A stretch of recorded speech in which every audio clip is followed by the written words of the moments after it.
to work. Baby fever might be the fourth disease on your list. What's wrong with you? You're sweating a lot tonight. You've always been a sweater. Always. Seems a little bit worse than normal. I'm watching a giant drip come down your forehead right now in real time. I mean, it's crazy. When I fuck, it feels like it's a fucking waterbed afterwards, you know? All 8 pumps. All 8 pumps, you son of a bitch. Wow. Yeah. You do any foreplay at all before you do the pump in? Like, I always try to make the girl come a few times before I even put the dick in her. Sure. I don't believe that. I don't fucking believe There's that. not a human in the world. Oh, ask that. I told you about my barbershop. Tell us through the process. What do you teach? Let's do our senior foreplay correspondent Ryan Redband. On Amazon, there's this 3-dick dildo collection. One's smaller, bigger, one's crazy. They're all black. It's called the barbershop. I highly recommend it. So what do you do with these? You're just saying other things that do the job that supposedly eating and fucking. So you're eating fucking with a dildo. Yes. And then eventually you take your And then feet she's like, I can't diabolical. take it anymore. I can't take it, you fucker. It's like, I'm done. See, it's over. I can't take it anymore. I can't take it. That sounds like rape. Listen, to buy some black dildos and golden blue chew. Right. That's how you make a baby. You just take a black dildo and just keep jamming it, and then This is gonna fucking save my relationship. yeah, it's great. And when she's crying, just say, "Red Band told me to do that." It's kind of weird, man. I'm not gonna even mention Red Band. Mention she's coming, and I'm like, Red Band, fucking said hello. Nah, I'm not gonna fucking do that. Really doing that to me. But yeah, that, and I guess I have a white mother-in-law now. You know, she came to visit. My girl's half black, half white. You know. Really? Yeah, thank God she got a black booty. You know, I always been into black bitches. You know. Wow. And yeah, so, but it's not a regular white lady like Matt's mom, maybe. Matt, you know, Alabama white lady, dude. Like, she doesn't make muffins or anything. Like, she catches cats. You know, that's what she does. Yeah, so. My mom is way cooler than your girl's mom. And she's Mexican.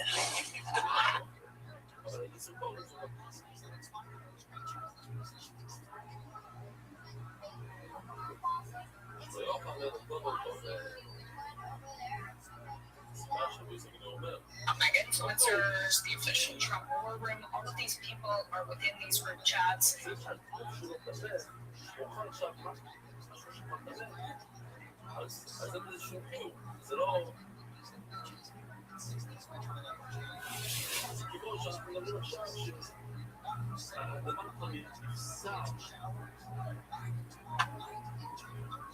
That's right. Fuck yeah. Enrique, fun set. Get it together, but get that dick hard and do better. Dude, help me out with the Bluetooth, man. I'll be fucking hard next time, bro. Absolutely. Let's get Enrique some blue chew on his way out. We have some on the other side. Thank you so much, man. There Appreciate he it. goes, Enrique Chacon, everybody. Back to the bucket we go. That's what we do for our people here. We get your dick hard. This is Kill Tony. What's in the bag? Hey, this podcast is brought to you by Quo. If your business communications are basically a burner phone and a prayer of missed calls, text, nobody answered, customers following up for a third time, it's a mess. At some point, you just hit that wall where you're like, all right, I'm done with this. Let's fucking Quo. That's why today's episode is brought to you by Quo. Spelled Q-U-O. The business communication system built so that you never miss a call. Your entire team can handle calls and texts from one shared number. So no more missed messages or drop conversations. Everyone sees the full thread, replies are faster, and customers feel like they have been taken care of. Red Band? Tony, I love Quo. It's the best business phone system out there. Quo works wherever you are. Right from your phone or computer, keep your existing number, add teammates in minutes, sync your CRM, and let the call routing handle itself as you scale. And Quo isn't just a phone system. It's a smart one. AI automatically logs calls, generates summaries, and flags next steps so nothing falls through the cracks. And it can even qualify leads or respond after hours so your business stays on even when you're off. Money is on fly. Always say hello with Quo. Try Quo for free. Plus, get 20% off your first 6 months when you go to quo.com/Tony. That's QUO.com/ Kills him.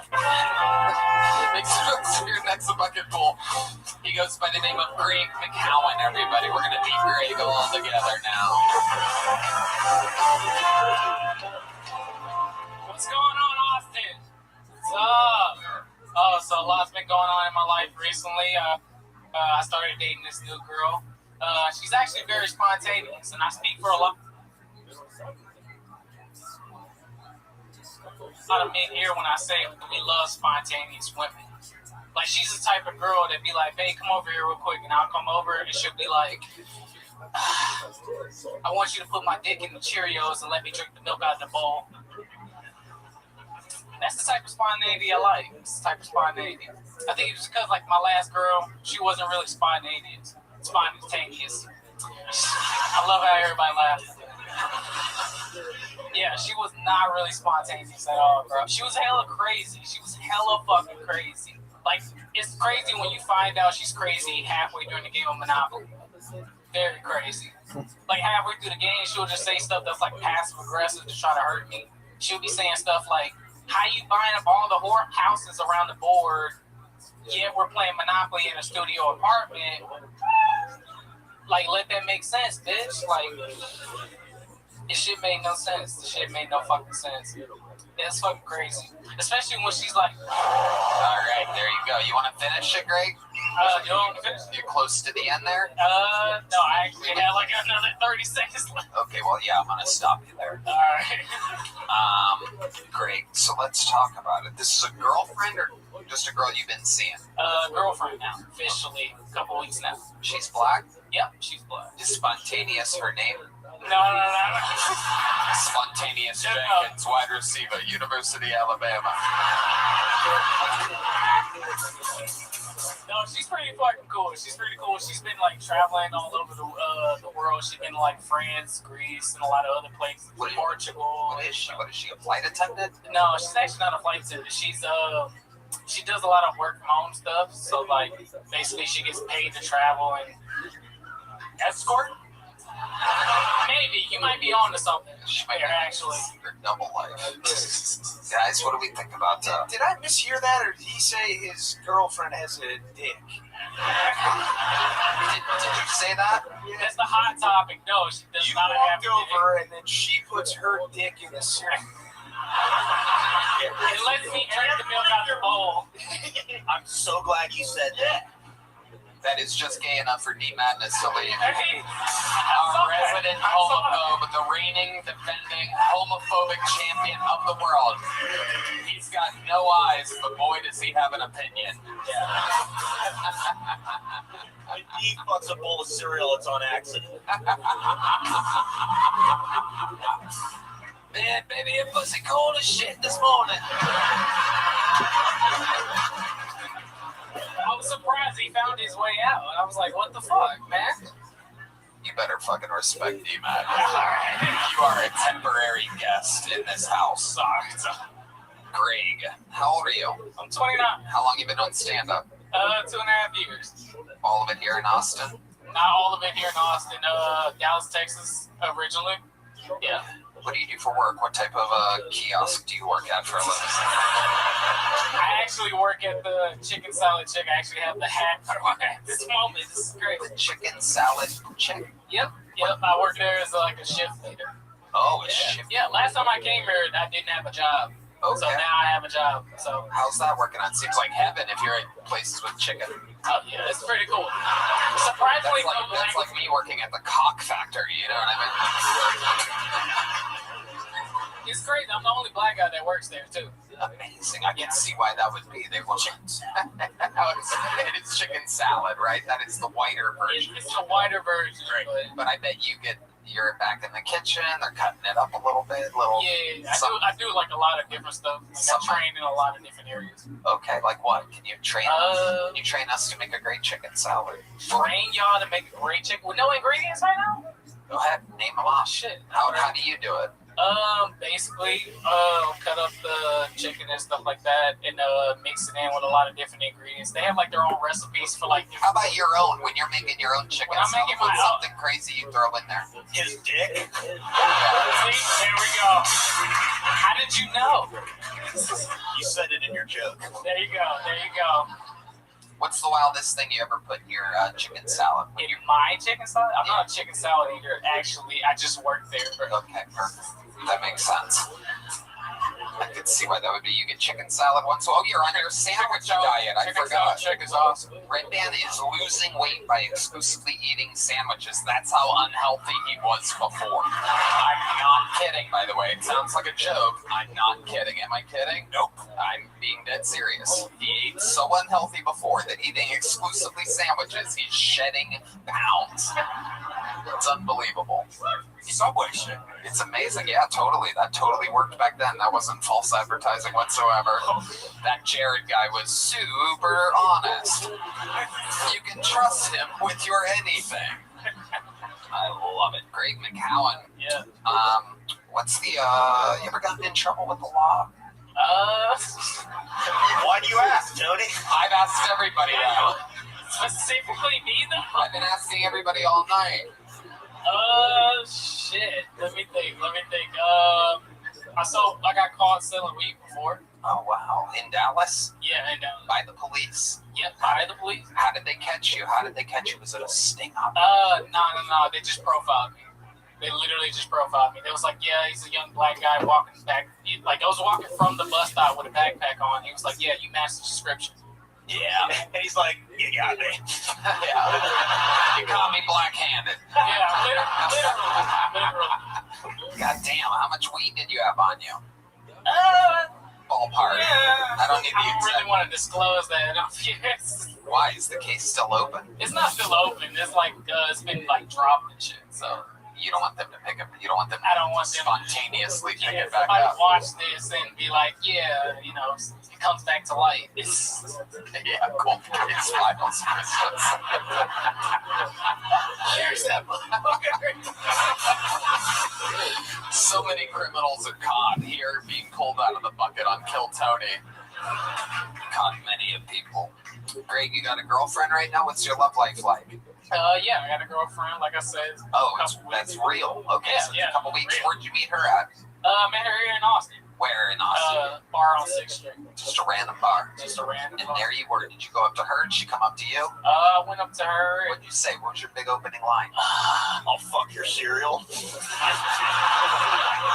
Yeah, like That was my second line. The first line was like, what are you drinking? So, like, before I know to put my dick in it, I want to know exactly what it is I'm putting my dick in. So, Cocoa Puffs.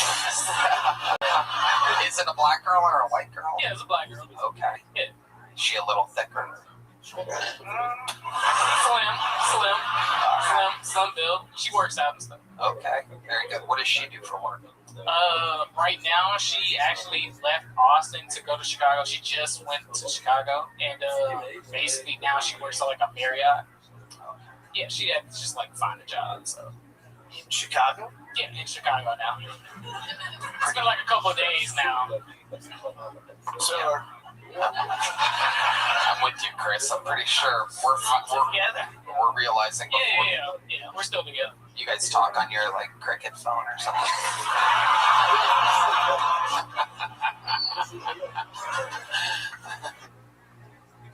By pigeon. No, I'm just playing. No. We FaceTime and stuff. Nice. Do you guys ever have phone sex while FaceTiming? Oh yeah. You do. 100%. Yeah. Now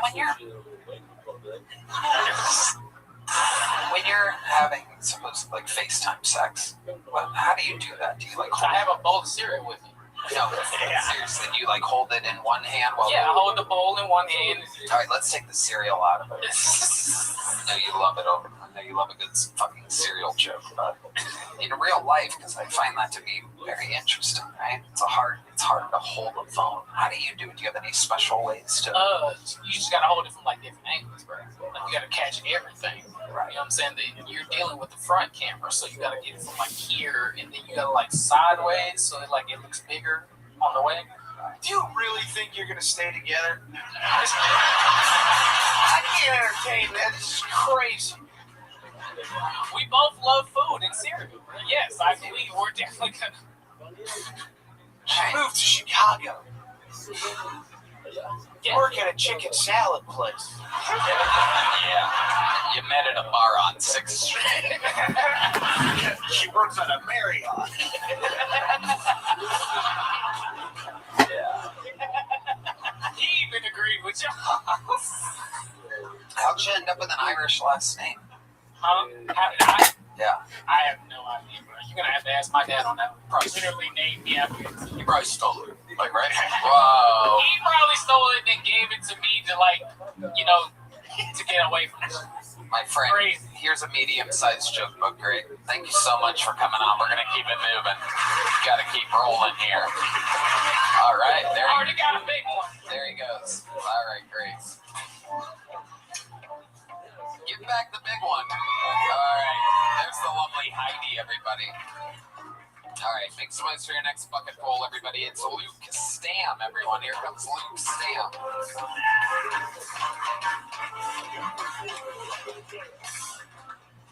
My father taught me to carry a rubber on me at all times because it helps make women feel safe, and I never know when I'm going to need it.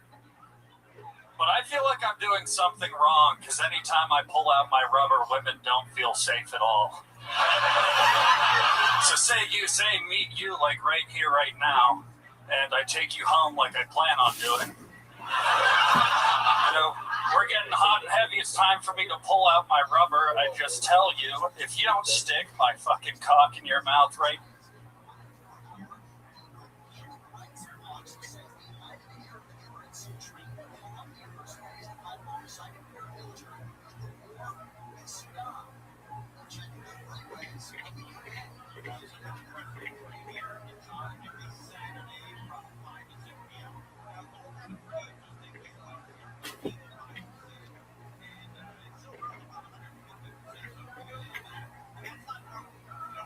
Now, bitch, I swear to Christ. If you don't put my pee-pee in your pie hole, whore, I need you to do this for me. I love you. You're acting too much like your mom. Oh, goddamn. Sir, I got bad news for you. Now you gotta stick my cock in your mouth. Do you have a gap in your teeth? Well, for the joke, it hit you. Yeah, you don't have a gap in your teeth. I can make one.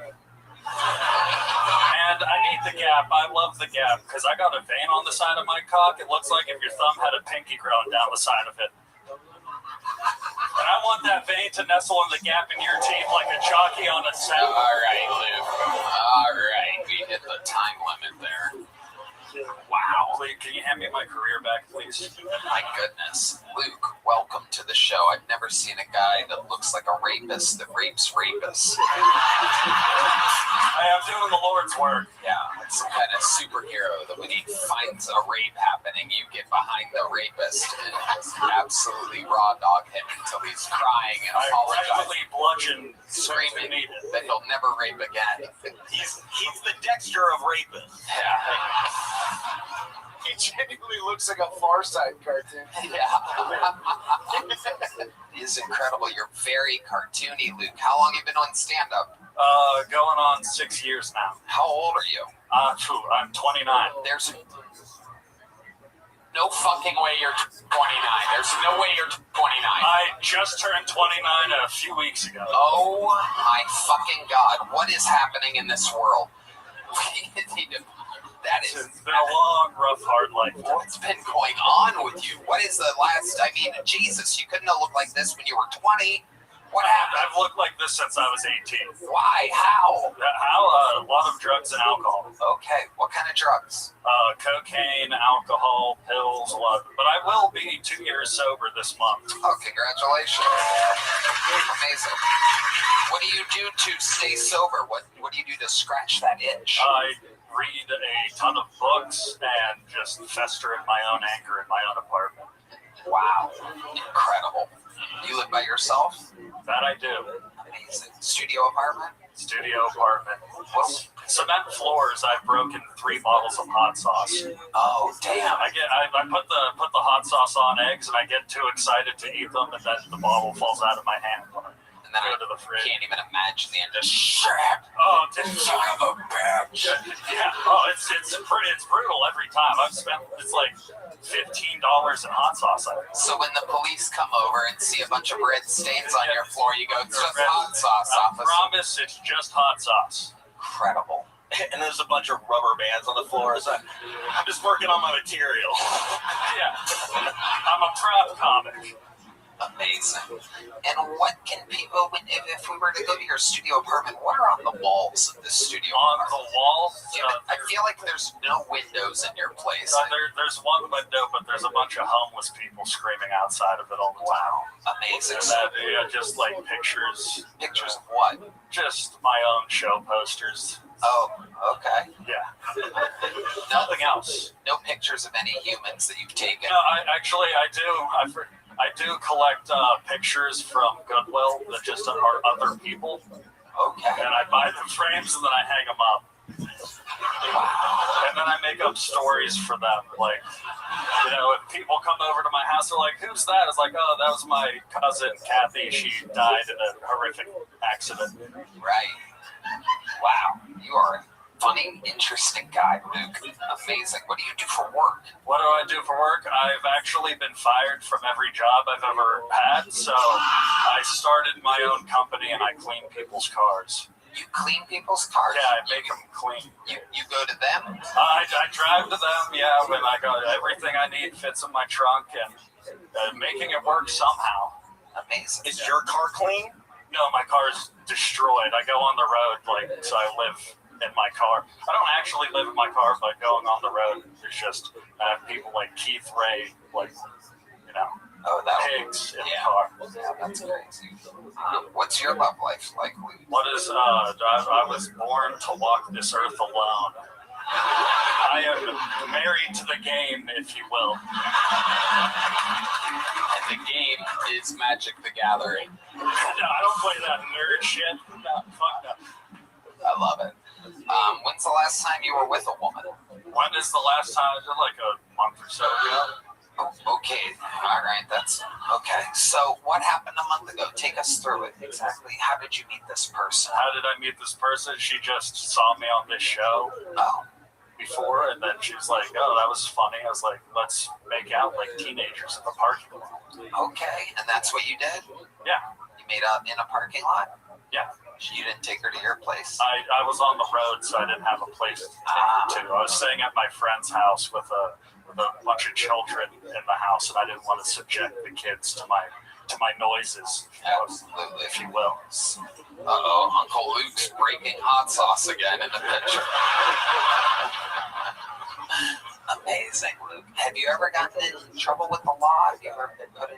I mean, I've been handcuffed several times, like underage drinking charges, but I drove drunk every day for like 6 years, and they never caught me. It was amazing. Wow. Yeah. What was your trick to being such a great drunk driver? Cocaine. Oh, okay. Yeah, that'll do it. Lots and lots of cocaine. A scary amount of cocaine, even for people that did cocaine. Amazing. Yeah, I've never done it. How would you describe that to people? It kind of feels like, you know what it feels like whenever you wake up Christmas morning when you're a kid and you find out Santa's already dropped off the presents. You get like a nice warm feeling like that. How long does that last for? 10 minutes. Yeah, amazing. And then it's time for Santa to visit again.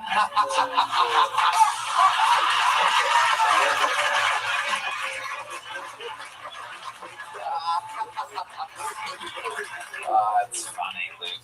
You have a big joke book already? Yes. Matt Edgar. What's up? Oh, no, nothing. Oh, okay.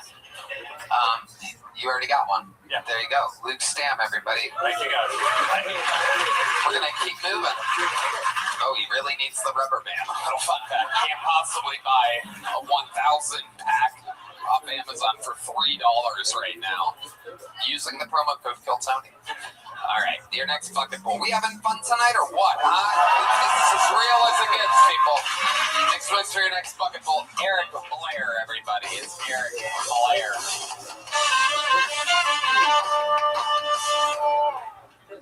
It's often been said that you're better off being born black than gay, because at least you don't have to tell your parents. But here's who do have to tell their parents. The ugly white bitches who are fucking them. Chelsea Handler. And to those people in the year 2026 who are still opposed to their white daughters dating black men, I have this to say. I agree with you. Because I'm opposed to reversing evolution. That's right. These ugly white bitches are ruining the DNA of the world's greatest athletes. And in doing so, they're ruining the future of professional sports. Because future generations may not get to see a man jump from the free throw line and dunk in somebody's fucking face. Because there won't be any real black people left at some point. Instead, there'll be a whole court full of Steph Curry-looking motherfuckers who have to shoot pull-up threes from half court because they have no game above the rim. So ugly white bitches, keep your hands off our black people. Find somebody else to make you a single mom. I'm Eric Blair. Eric Blair. Some punched up hate speech there. Welcome to the show, my friend. This is your first time here. Yeah, Chris. I think he just really cares about basketball. It seems like a big fan. Yeah, that wasn't racist at all. Welcome. Thank you. How do you feel? Feels great. How long have you been on stand-up? It's my first time. Wow, it's first time. How old are you, Eric? Don't say 29, please. For the love of God, anything but 29. 51. Perfect. That's an acceptable answer. What made you want to start stand-up now here? This show.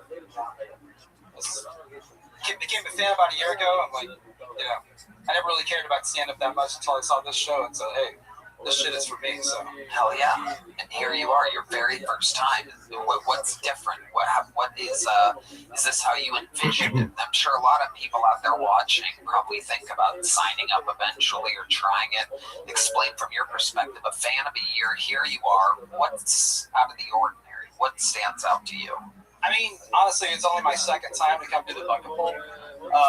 But I mean, I've been in this room before for other stuff, and to see a show, it's just I think this is the same room that like the main stuff happened. Yeah, but this is the room where the main stuff happened. Yeah, this is it. But I've been in here. It's like we're at the mothership, right?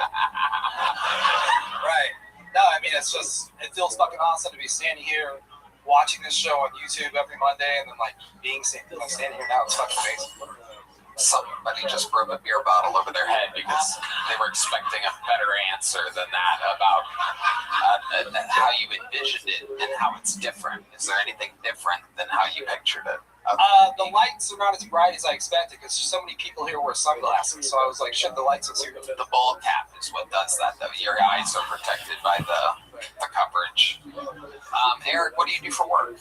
I'm a lawyer. No way. Yeah. Really? For like bikers or something? No, I mean, I would be if they paid me. I mean, whoever's got the fucking money. What kind of law are you into? Litigation. Okay. How long have you been doing that? 20 years now. Wow. You do that where? Here in Austin. Okay. How long have you lived here? Went to UT undergrad, went off to law school, came back, and so I've been here since about 2011. What's your love life like? I went through a long period where pussy was kind of controlling my life, and it's just I'm kind of like wanting to do other stuff now. One of the reasons I wanted to do this, it's like a better outlet and cheaper. This is free. Right. I don't have to pay for fucking dinners at Red Ash and shit. Exactly. You're exactly right. That's a real good point because dinners add up. Eric, what do you do for fun? Do you have any hobbies or anything? Yeah, so I love playing poker. Hold on, I gotta check in with Chris. Sometimes he just starts cracking up, and I get a whole new patina on them. Stop fucking black dudes, man. Were you losing? I'm sorry? Were you losing out to black dudes all the time? No, I don't fuck the ugly bitches. See, that was about the ugly bitches. Ooh, look at this guy. Jesus Christ. Order in the court.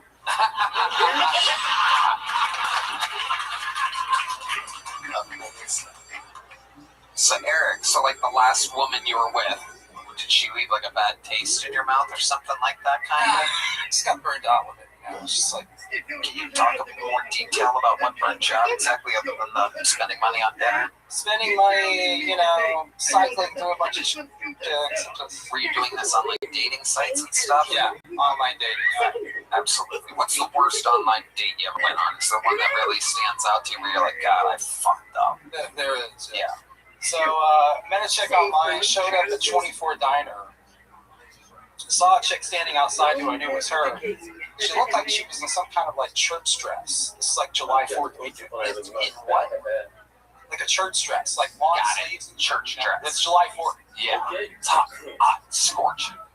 And so I was like, she looks kind of fucking fat too. And not too great looking, like filters and shit like that. It's gonna be a hell of a restaurant, Bill. It's gonna, well, went from red ash to fat ass.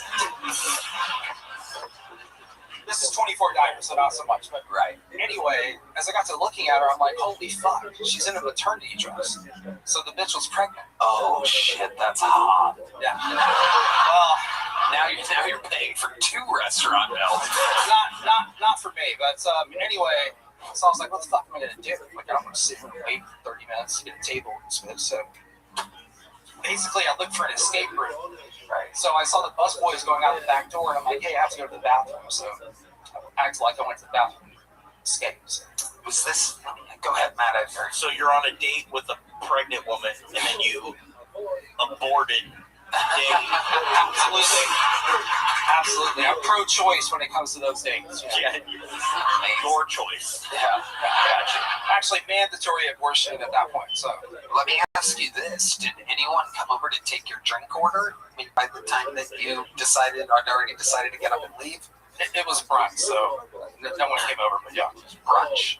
What does that mean? Like it was like a buffet or something? No, it's just like it was like early, so it wasn't really like Well, but you guys hadn't put an order in.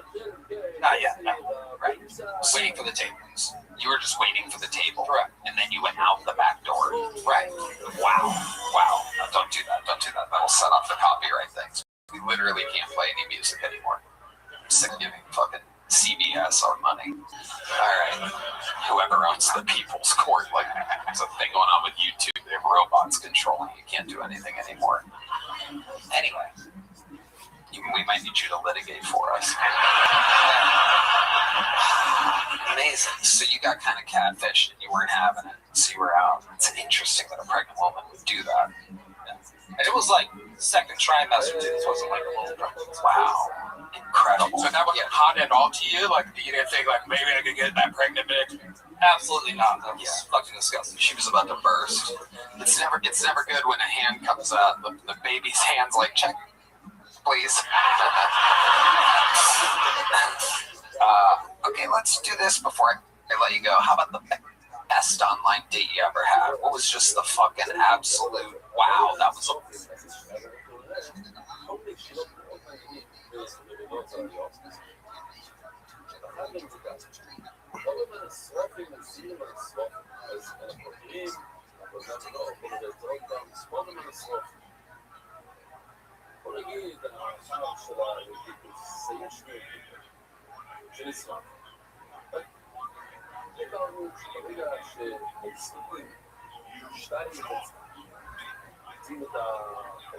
unbelievable. I feel like I got It's the same story. Well, I went out with a chick to Jay Carver's, great restaurant. Yes. Sitting next to her at the bar, she said, hey, do you mind if I go back to your place? I was like, sure. Turns out she wasn't wearing panties, so put her up on the bar. And pussy. Hold on. At Jay Carver? No, at my place. You have a bar at your place? Yes. Like, yeah, the bar. Because The counter. yeah. Got it. Big difference there, but yeah. Okay, the counter. Yeah. Anyway, ate her pussy and fucked the shit out of her like within 1 hour, so it was a great day. Amazing. Look at that. You didn't even have to bust out your triple dildo set like Red Pan does over at Barbershop. He used his fingers in his mouth like an adult. Only one time with that girl? No, I went out with her for a little while. She was Latina though, so she was a little crazy. So. Of course, yeah. Did her water break? Yeah. No, this one wasn't pregnant. So. Amazing. Was the pregnant one Latina? No. No, she wasn't. Surprisingly. Incredible. Yeah, that's kind of amazing. All right. Well, fun times, Eric. Even though it was your first time and the set was interesting, it was good enough of a first set to earn yourself a big joke book, my friend. Eric Blair. Congratulations. It's first time doing stand-up in front of millions of people. Isn't that interesting? You guys having fun still? Make some noise to your next fucking poll, ladies and gentlemen. It's Ty Reynolds. Here comes Ty Reynolds.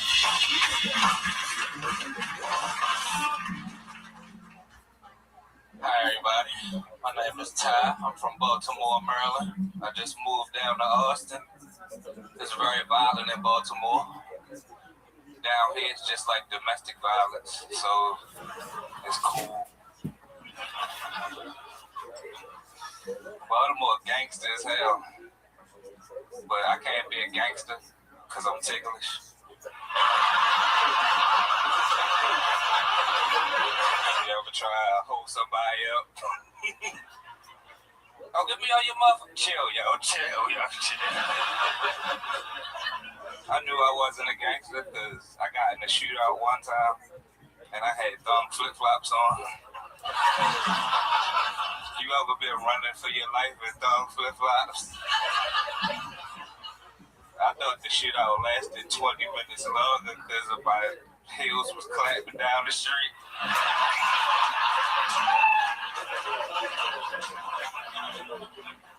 Alright, that's my motherfucking time. Ooh, great set. Ty Reynolds, you've been on before, correct? Yes, I remember you. Very funny, man. Welcome back. Another good set. How do you feel? I feel great, man. Thank you again. Of course, absolutely. How old are you, Ty? I am 37. Perfect, amazing. Don't look a day over 29. Remind us, Ty, how long you been on stand-up? I've been doing stand-up for 10 years. I just turned 37 this year. Perfect, that's how it goes, yes. Believe it or not, you're going to turn 38 next year, 39 the year after that. It is crazy. It never stops. It just keeps going up. I know, but I know I'm getting old now because I like watch The Price is Right, and I don't want the car and shit. I'd be like, damn, that's a nice refrigerator. I'm with you, actually, on that. I've been watching old episodes. Did I talk about this recently? Yeah, I've been watching old episodes of The Price is Right on YouTube. Bob Barker was the absolute man. Yeah, he was very racist. very, very racist. He also hated ugly women. So like it's absolutely incredible. I think everybody hates ugly women, so. Yeah, but this guy was like putting on a show for all of America in front of tens of millions of people back when there was only 3 channels. And if there was a hot chick, I don't know if you remember this, he would do this thing where he'd kiss them on the cheek and both cheeks if they're like real hot, one cheek if they're like a 7 or 8, and then I swear to God, sometimes a fucking ugly woman would win the thing and they'd come up. Tony, you want to wrap this up like you working on my time? That's very funny. I was just getting into it. It's crazy because obviously the punchline was right around the corner, and then you had to interject to try to have this cool viral moment for your stupid Instagram page. And then you got it, buddy. That's how it works. Congratulations, you did it, you fucking asshole piece of shit. Yeah, who could have guessed that the punchline was right around the corner there? You've been doing it a long time. I bet you knew that it was right there. You had your one chance. Okay, wait, it's your show. No, I know. It's been working the whole goddamn time. Go ahead, Matt Edgar. Well, I want to know the punchline. Was it that he shook her hand? Oh, not only that, but literally, there's times where he's literally running away from the person like this, just like people. Yeah, exactly. I mean, just running for his life. He also didn't like dudes on the show because he knew that dudes wouldn't keep the viewers. He's like, I want hot chicks. You can tell that the thing kind of sways towards hot chicks. I mean, they're not pulling names out of a bucket. I mean, like guys. Are you all right? Okay, cool. Yeah, we're just talking about. I think we That's also right. Sometimes we talk about things. You mad that it's not about you the whole time? Yeah, just a little bit. But no, I saw the documentary too. You what? Documentary. I saw it. It was on Netflix. You were just on Netflix. Wow. Wait, have you visited Santa? Been visiting your place? Little bright-eyed, bushy-tailed, and all about you over here. Scott Williams, motherfucker. Ty, what's a quality about you that we haven't heard about since you want to talk about yourself so much? We can't talk about The Price is Right for 20 fucking seconds. Without you turning into an ignorant little baby. Go ahead, take over, pal. No, I just want to say happy Mother's Day to other mothers and shit. Wow. What about fathers? How do you feel about Father's Day? I know my dad. Now, look at y'all. I just wish he'd get deported, though. I ain't gonna lie to you. He's from St. Lucia. He got a netted shirt for every holiday. He got a what? Netted shirt for every holiday. He came up here one winter with a long sleeve netted shirt. Netted? Open toe. Netted shirt. Netted. Yes, netted. Netted shirt. Yes, You know it's bad when the Asian woman is translating. Netted shirt. netted the shirt. All right, Ty. Well, That was nutted shirt the first 3 times, Yeah. right? pretty positive. No, he wasn't even close. Yeah, netted shirt.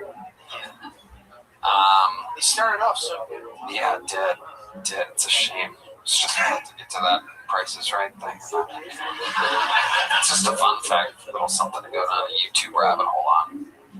And there was something else. What was the other thing? Yeah, racist for sure. Disgusted by black people. I mean, there was a different time when you could actually just show how you felt. Anyway, I'm kidding. Ty, you already have a big joke book, right? Yes, sir. Perfect. There you go. Sign up again sometime. We'll see you again soon. There goes Ty. Round up, everybody. We're going to keep it moving along.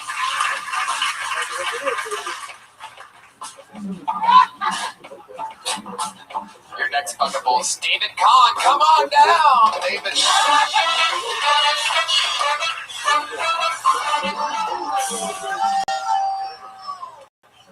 Real trap shit. You don't know traps. This is not a true exclusive. Damn, son, where'd you find this? Did you guys ever download rap music illegally in the 90s? Is that the guy from I wanted to sing a song for you guys real quick. This is dedicated to the man in the sky.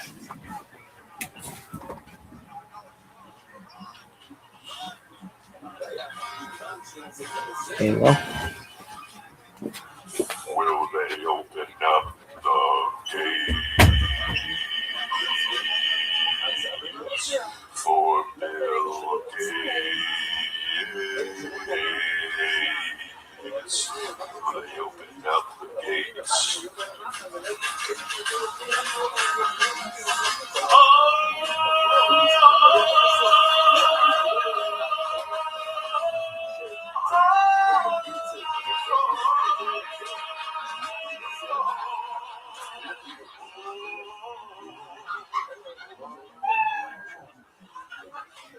Shut your mouth.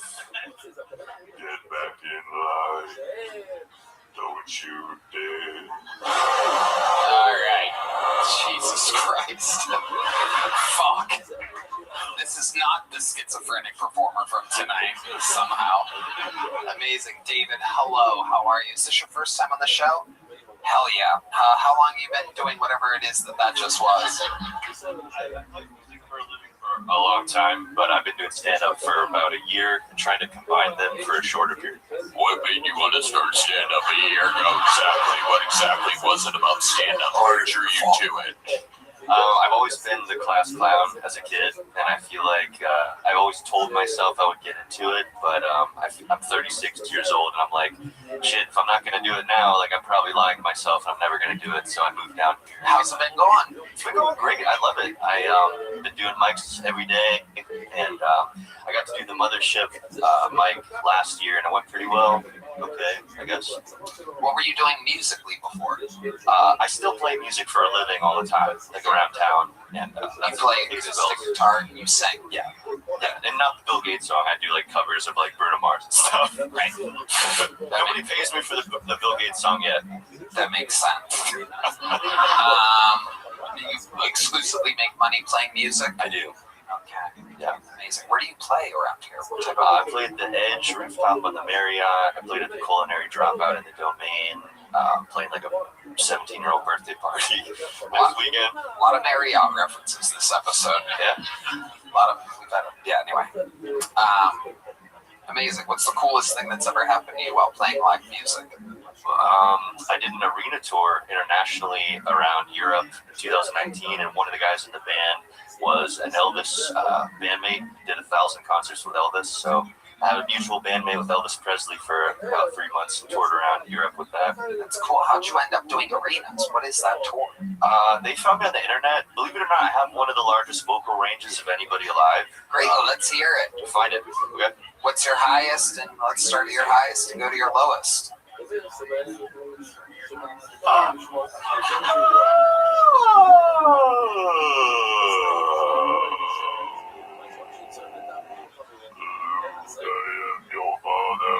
Amazing. That is a vocal range. Good job, Keno, on the lights there. Amazing. Was that good? I mean, nobody really cares about having a vocal range. You know, the best music's like one octave, like Kelly Clarkson, but if you're a nerd, you don't care.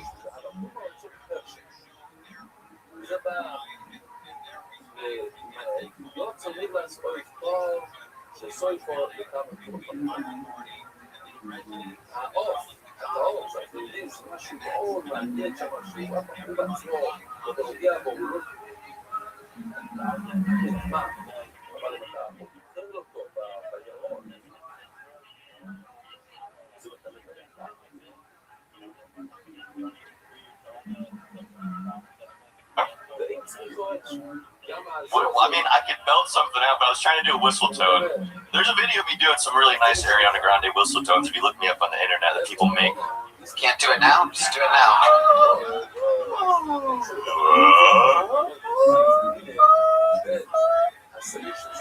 Liar! I mean, I didn't warm up my voice with much of a bass. It takes me like an hour to warm that up. That makes sense. Yeah. I could see how that would be. David Kahn, what else about your life? Tell us more fun facts about your life that we might find interesting. What stands you apart from everybody else? I grew up as a big skater guy. I still skateboard a lot. Love it. What else? What else? Anytime people's answer is something I'm on board. I live in a van full time. I've done that for 7 years. I've traveled from Canada all the way. I've driven to Cabo San Lucas. That's pretty scary. I almost got arrested by the police. I had to bribe them a couple times. They do that down in Mexico, right? Yep, $28 is the going rate. Wow. You didn't sing him a song? No, I'm trying not to go to jail. Okay. David Kahn, how about your love life? What's that like?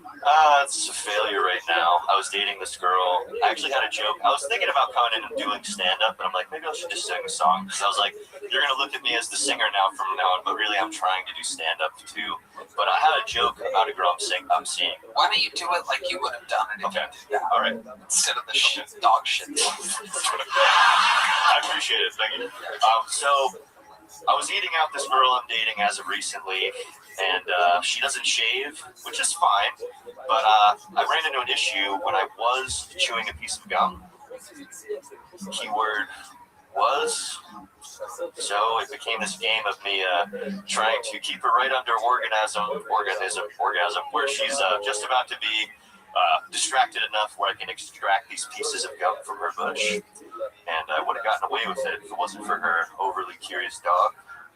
You ever seen one of those before? Hey, play more music. I'm sorry. All right, David. Fun times. Keep practicing and working at it. Here's a little joke book for now. There goes David Kahn. We're going to keep it moving. Gotta keep moving. Woo. Some interesting ones. So far, for those of you keeping track, it is the schizophrenic old man that absolutely stole the night from all these artists that signed up here tonight. Let's see where we go from here. Make some noise for Will from Miami. It's Will from Miami is his name.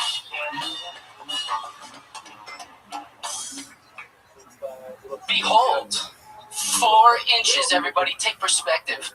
It's a small cock, sure. It's a huge monster cockroach. That's 4 inches to fear in the bedroom. When you see one, you're not sure whether to feel worse that you're truly living in filth or that it's mogging you so badly as you do. Don't ask how I know, all right? I happen to know a lot of shit.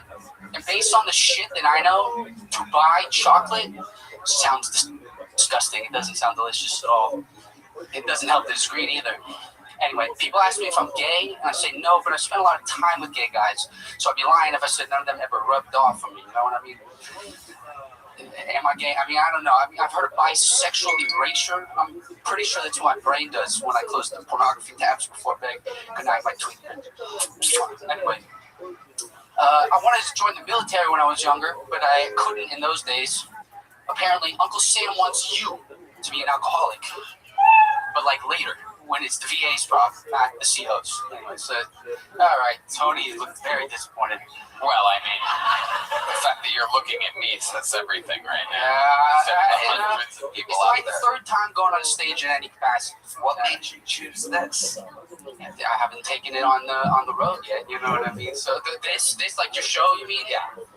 I feel like because I came out here to do it. I feel like my jokes, obviously, they're not horrible. I mean, they could do some. You know, your dick has more inches than laughs. Yeah, it's true. Yeah, I got this 6-inch curly Q cockroach crawling around in my pants. It's true. What happened to the 4? It got bigger. You just get No hard. I've looked it up. There's no such thing as a 6-inch cockroach. You're right. There's only get it up to 4. Yeah, I can't tell where the one joke ends and the other. I'm doing my best. Check in with Chris. I just don't know what the fuck he's saying. I I have no idea what he's talking about. Well, that says something that you don't have the small cock. Okay, let's just take it. Yeah. I'm sorry. The issue is that wire to wire are just totally incoherent. Yeah, it's true. Nobody understands what the fuck you're talking about. Do I sound like I have a speech impediment or something? Not even. It's what you're saying. That's the craziest part, is that you're actually one of the clearest speakers that we've had here up today. It's everything that you're clearly saying. Articulately retarded. I'm sorry. No. We've had retarded people up. They fucking killed tonight. You can't blame it on that either. Fair enough. It's okay.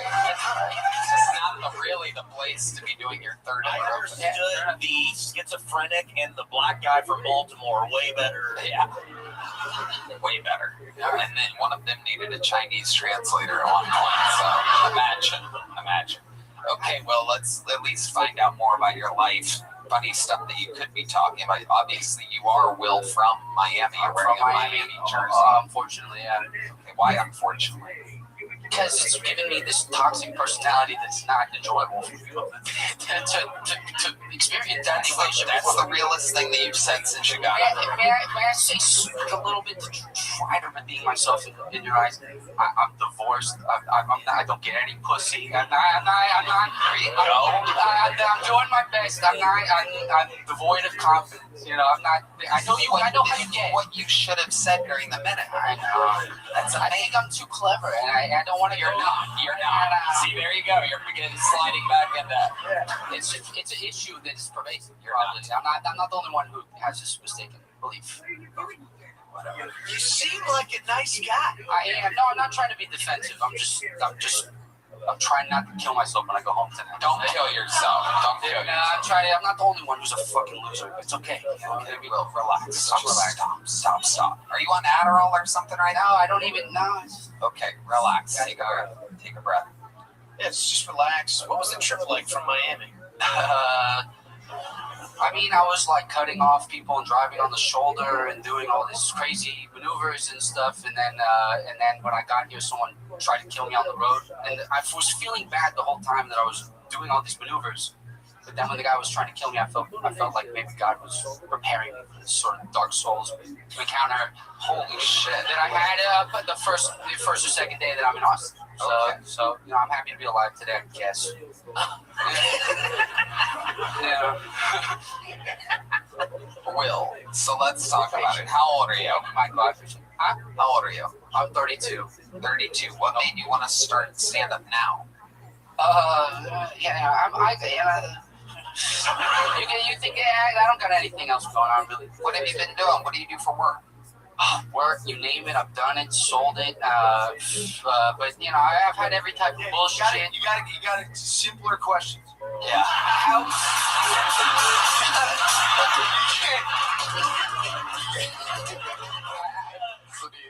Yes or no questions, basically. You gotta go. What'd you eat for breakfast? Yeah. What did you eat for breakfast? What day? Today. I didn't eat anything until I got the pizza Raffalos. God damn it, I'm drunk as well. I'm doing my best. You're drunk? well past the threshold you would typically allow, probably. What have you been drinking today? Just vodka since I got over there. That's nothing you got next door. How many do you think you had? Did you do the deal with the pitcher or whatever? It's not important how many I've had. It's just the fact that I haven't had anything to eat, and I only drink on Mondays when I come through here. You only drink on Monday? Since I've been coming How around many here. times have you signed up for the show ballpark? Doesn't have to be an exact. 6 or 7. 6 or 7 times, and you choose the day that you sign up. The only day that you drink is the day that you sign up for a show that I would be do seen by way millions. worse if not. I would do way worse. That's absolutely impossible. It is unbelievably impossible. I've been doing this every Monday for 13 years. The mics. Okay, I'm sorry. I apologize. Yeah. My bad. You know what? Maybe you should tonight. Maybe tonight's the night. I should get. It's the reverse golden ticket. I apologize. Whatever the opposite of it's a one-way ticket to hell. I'm kidding. It's a bad habit I got. I'm sorry. What was the question? There wasn't one this time. I've been doing these mics, and every mic that I've done, I totally forgot at least the material. And you think, Because I had a panic attack. and you think that drinking helps? I got through the material. I mean, but that's not obviously. The material is bad. I mean, who knows if I came up here and I had good material? Maybe the alcoholism might have aided me.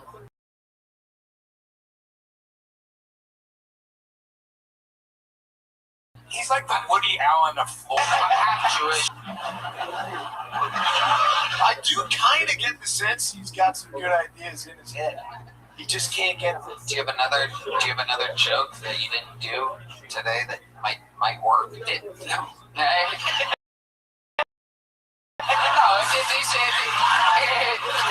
If these ones didn't, no way. There's some smart guy. Yeah. I mean, I got minutes, but they're gonna do as well as this one. How do you know what's fun if you've only done it 3 I've times? been only watching Rodney and Don Rickles on months and hours. That's all.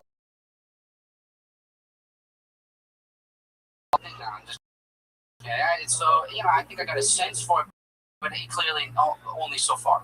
It only goes so far. Much like that has ever worn a dolphin suit. You took it today. Here's a little joke, bug. Oh, There he goes. thank you guys. It's okay. We'll just keep trying. But you gotta practice. Love it. You enjoy the process. Do more open mics. Jesus Christ. Alright. Unbelievable. Shout out to the Austin Police Department for taking care of that for us. Welcome to Texas. This is our final bucket full of the night. What a wild, this is live from Artemis. What's going to happen next? Your final bucket bowl tonight by name. Looks like a good name. It's got good handwriting. Make some noise for Shaz Mimon. Shaz Mimon. Hello. My name is Shaz, and I'm from Amsterdam. And yes, this is what the Dutch look like now.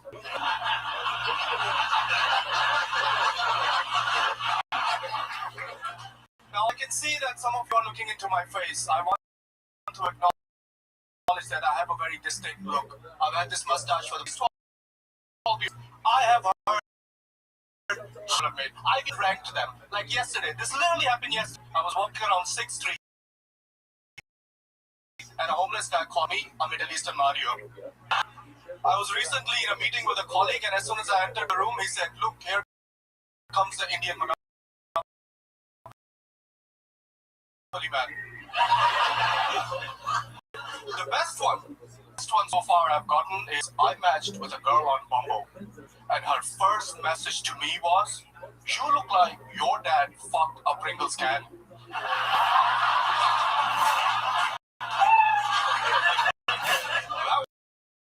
You've been a phenomenal artist, thank you. What a showman. He dressed up, curled the mustache, a true professional. I'm not even used to it. The guy was just up here in a Dolphins jersey, 3 sizes too big, and then out comes a guy at least ready for the occasion. A proper attire. Quite the gentleman. World Trade Center's just to bring them down here. Hey, I am originally from Pakistan. Wow. That's something we don't know. Amazing. Welcome, welcome. So you're 100% Pakistani? Oh, yes. Amazing. Absolutely. Draymond Green's coming into Pakistan. Muddying up the waters, you know. All right, Shaz. I love it. How old are you? How old am I? 33. 33. Great, Shaz. He's gonna get a Marriott. Shaz, how long have you been on stand-up? Just about 2 years. 2 years. Where at? In Amsterdam. Yeah. Awesome. What made you start 2 years ago? I was partying a lot. I was like, I need to stop this. Amsterdam is very close to I my know. home. Yes. I was stuck in the party situation. You were doing a little cocaine.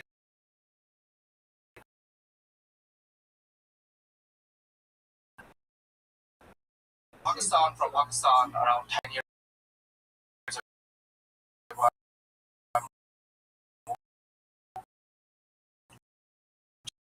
To Australia, I studied then around 7 years ago or 8 years ago. I moved to Amsterdam for work.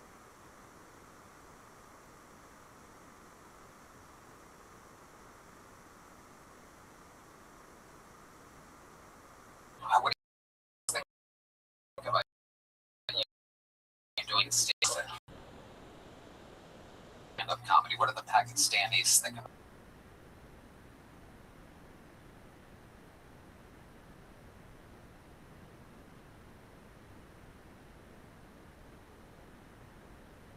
Places.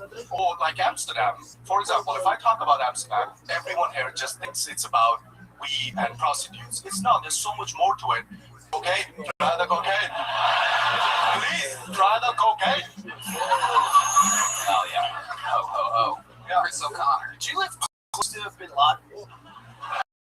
Actually, no. I'm in the south, and Bin Laden was over in the north. They're like rival high schools. The Browns versus the Browns? The battle of the Titans. Tower 1 versus Tower 2. Shaz, I love it. You got a girl up in Amsterdam? No, I'm not dating. I do 9 to 5 work. And then 5 to 9 comedy. I'm obsessed with it. So I travel around and I do a lot of comedy times. No. Just out of curiosity, does her match the drapes or your pubes curled up? Kidding, I'm joking, I know. It made me think. I thought maybe her. You have a giant bush. I know the answer to this. There's no question about it. I'm brown, I'm hairy. I get it, buddy. I imagine to imagine. I just can't possibly. Shaz, what else about your life? What are you into? You have any hobbies or anything else fun other than your obsession with stand-up and making vast sums of terrorists? Well, there's something interesting about me. My mustache actually has a name.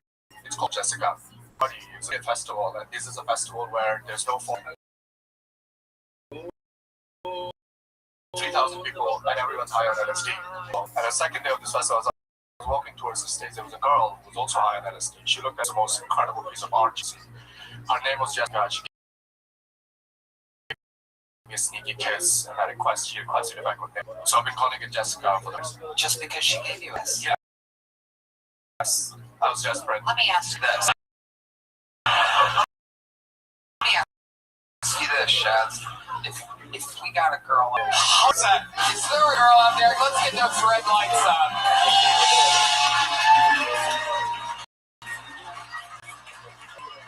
Is this your girlfriend, sir? Shaz, I'll let you pick out of all the people with their hands up. There seems to be quite a lot out there. Her. The blonde. Yes, that he went with one of the not fat chicks in the crowd.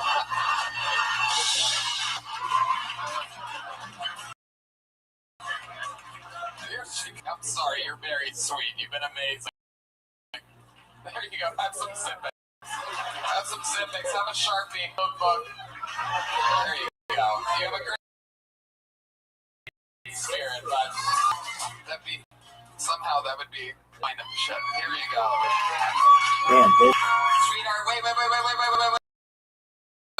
second. What's your name? Sabrina, do you understand, Chad? Your mustache from this day forward shall be named Sabrina. I don't know if I like the name Sabrina. This is a segment on the show called Kiss Me, where we make dreams come true. Sabrina, get that mustache thing. Wow. Amazing. Hell yeah, Sabrina. Thank you, Sabrina.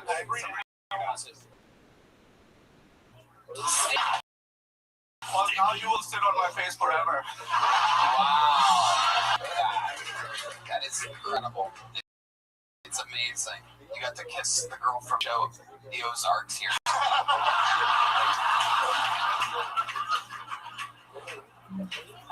Sabrina, where are you visiting from? Chicago. Work at the Marriott. All right. Good job. There she goes, Sabrina. Sabrina, here's a Kiltony Sharpie. She's so fun. I had so much fun. Yeah. Are you fired up? His dick's like fired up. I don't have time for shit. Her! Yeah.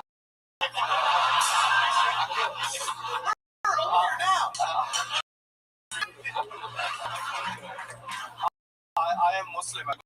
No. Your parents would tell you. This is the Shads, congratulations. There's a big Kiltony joke. It'll go with your suit. Matches perfectly. That was fun. That was fun. Put a ribbon on the bucket. We have one final comedian, ladies and gentlemen. He is an absolute force of nature. He is the newest regular on the show, and I gotta tell you, his momentum is absolutely unbelievable. Truly becoming, and has probably become, I think, everybody's Red Band's favorite comedian. Make some noise. This is a brand new minute. Toughest job in the industry to write for a brand new set every week on this show. He does it unbelievably well. This is a freak of nature. Make some noise of new minute from the great Pat O'Neill, everybody.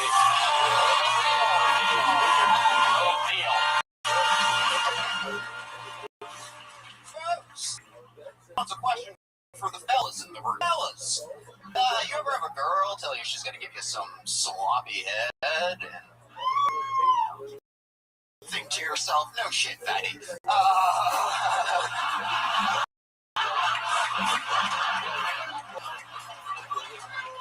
know how? Hey, what can I say, folks? If loving fat girls is wrong, I don't want to be white.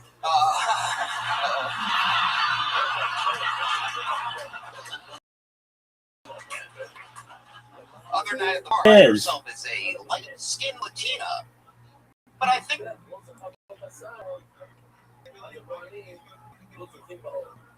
Mr. Aquarius, can you hear me? How you living, girl? Good.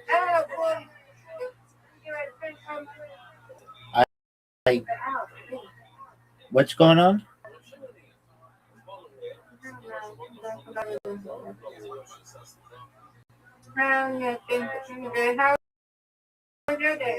So far, so good. Just working on computer stuff and trying to get booked on podcasts. How about you?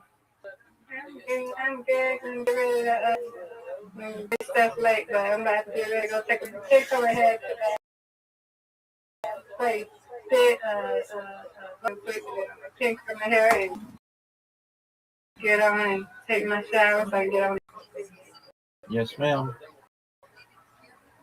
Yeah. At least get some sleep. Yeah, I slept really well.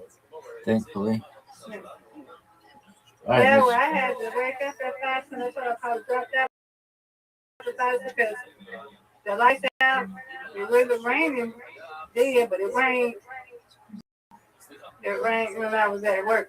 I take it the power came back? Yeah, it did come back. I told my answer, yeah. It came back up when I got up and then go off and I got time to my answer, okay, it's time to go, boo. I got to get up out of here. See you later. But I'm glad that the lights stayed on because the parents had to come back. And they did hormones. Did the bathroom. They did her bathroom too. So they come back and finish some more of that.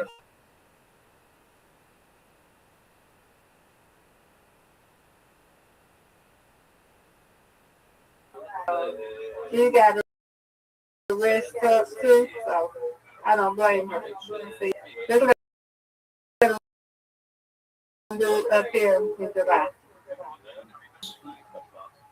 Thank you. Let them, they can do this up here in July. And she was moving stuff. I was like, I know you're going to be sleeping good. You got to clean water, you got to clean room, clean sheets. Hey.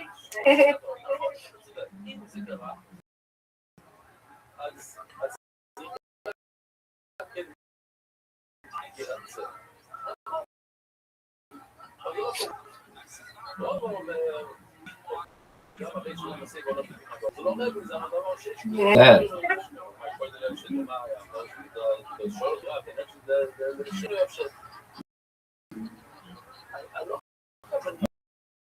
Uh-oh.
Get it. Well, that was close. You had 3 in a row at the end. That's not.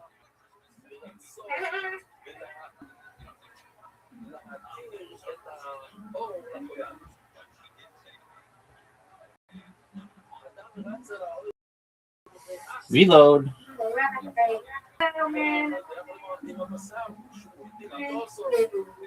Reload.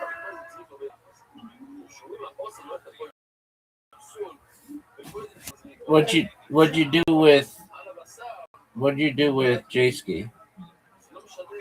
I don't know, because I haven't talked to him. What do you mean what I did with him? I'm just pulling your leg. Oh, no, I ain't did nothing. He ain't did it yet? Oh. I was busy, like he said he gonna be working, so he gonna be in bus, and he said he gonna be working, so I don't know. What a great one of the great spares I've ever seen. That was amazing. This isn't cool. This isn't cool. He'll come back. God willing. He'll come back when he wants to. Yes, ma'am.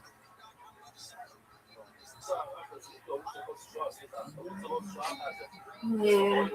He said he hit me up sometime.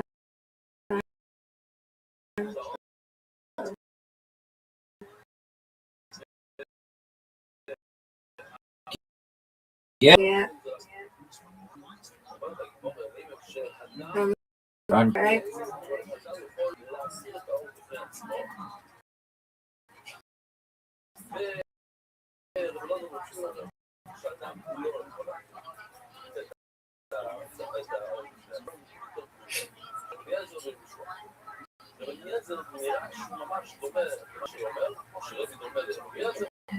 Get it. Nice fair. Thank you. You're welcome. Come on, get it good.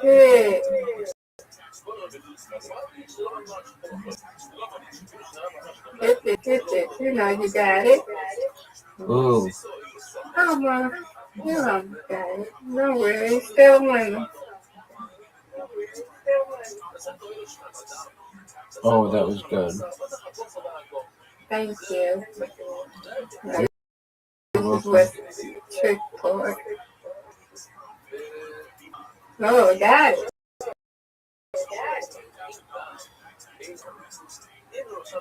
Everybody got this. Finger slip. That wasn't good. Not good at all. You got this. Come on, let's Not good. Not good at all, Miss Aquarius. You are gonna coach as you deservedly should. Doesn't matter. Doesn't matter at all. Don't worry at all. You got it. Locked it up. Gonna lock this. This bad boy is already locked up. No doubt. No doubt. Does not matter. One. It's over.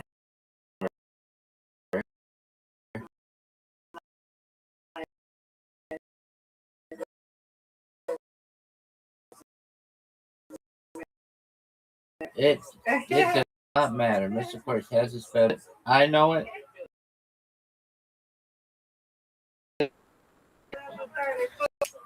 Oh, that's big time, girl. Hey, yay. When you win. You win. I I win. win. Under friendship.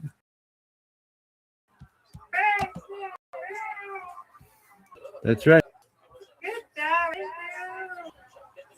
Thank you, I'm madam. kind of wiser though. This is the first time I see you win. Now we gotta get Zoo. Oh man, he needs some help. He needs cheat codes.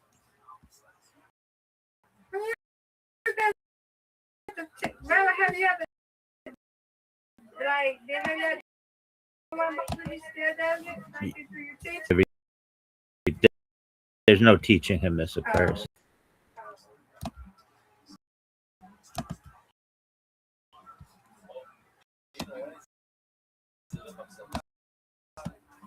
I'll be back. I'll be back to sweet dreams, okay? Excellent, Miss Aquarius. Okay. Okay.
I think what she really meant was Spanish retard. Alright,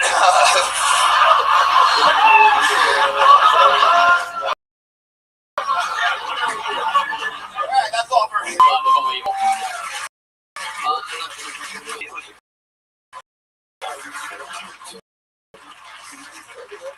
Perfect. You have such good cat. Thank you, Johnny. Unbelievable.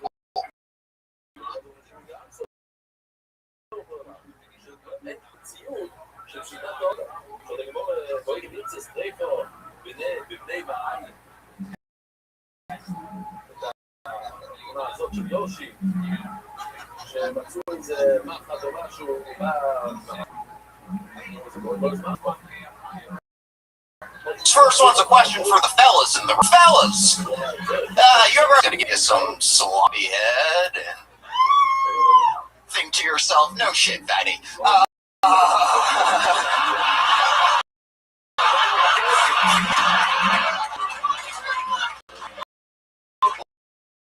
What do you know? Hey, what can I say, folks? If you love fat girls is wrong, I don't want to be white.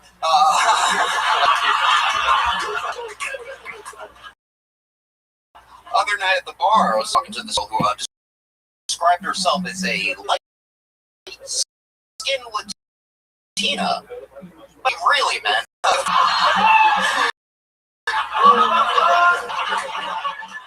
Alright, that's all for unbelievable.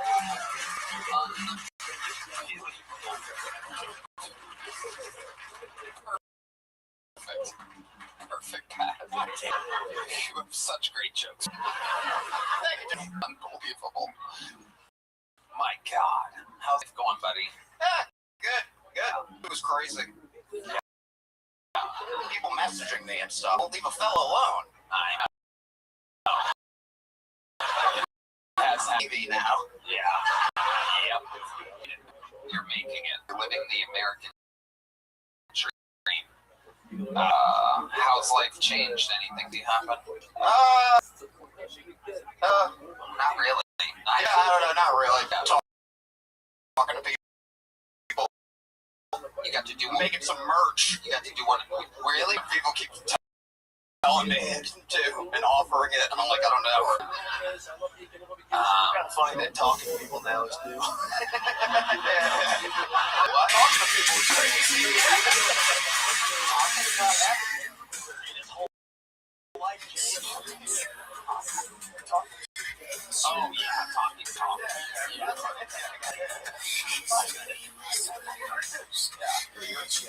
Absolutely. Yeah, you are what you guys have ever had on this show. We get to see it every week, and every time you come out, it makes us all laugh. It's just amazing. I've always said this about the first time I've seen you, that you look like a comedian. Have you ever looked different? Did you look different before you started school? Really? So my dad gasses you up with the one day as you. How'd you the weight?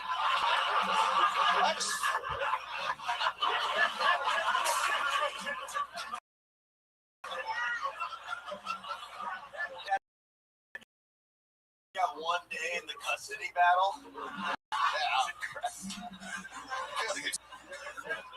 Tell us about your parents. What were they like? How does a Pat O'Neill come to exist? I don't know, they're fine people. You know what I mean? Seems like the subject word. Simple folk. Yeah. No, my dad's dead. Oh, okay. How did Dad die? Liver cirrhosis. Oh my God. Yeah. Wow. How old was he when he died? We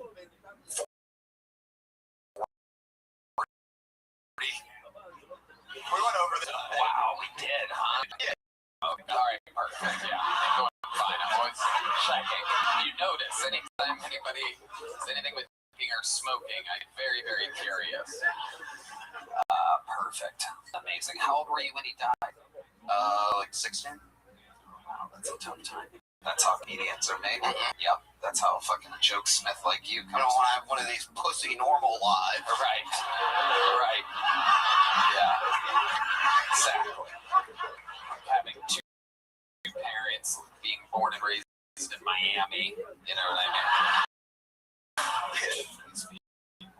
I love it, Pat. I mean, you are nature, you bring nothing but absolute laughter to the world, and again, we couldn't be happier to have you as a full-time regular on the Thanks so much, Sean. Thank you. Deal. Pat O'Neill to end tonight's episode. How much fun did we have tonight, huh? YouTube prize fix and Civics. Stuffing out. People to send in something. Let's see what Chris Rogers drew over there while we were all giggling away. Oh, Chris O'Connor. How about time for the great Chris O'Connor? Check him out in Raleigh, Detroit, and his podcast. Stop by with our dear friend Tommy Post for him on tour. ChrisO'Connor.com. And how about one more time for one of my longest best friend Edgar, everybody. He's got a brand new podcast called Bomb Shelter, and it comes out on June 1st, so go check that out. What's Bomb Shelter about, and what's going on there? I interview comedians and live performers, and musicians on their worst bomb. Oh, I love it. And we just break it down. Got a whole roster now. Yeah, amazing. He's going to be the next episode. Time for Chris O'Connor and Matt Edgar. So much fun sitting around the corner in August. Make sure you get tickets for that. If you're ever going to visit the great city of New York, you might as well do it on a weekend in which we are there at the greatest world, the most famous, our third year in a row doing MSG. It's absolutely ridiculous. And it's because of you, the greatest fans on planet Earth. We love you, Red Band. Guys, give a shout out to Tony Hinchcliffe. Come on, guys. I've known this guy for so long. I'm so happy for him. We love you guys. Thank you. Good night, everybody.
Never written any. Literally, have just been reading cards and teleprompters every project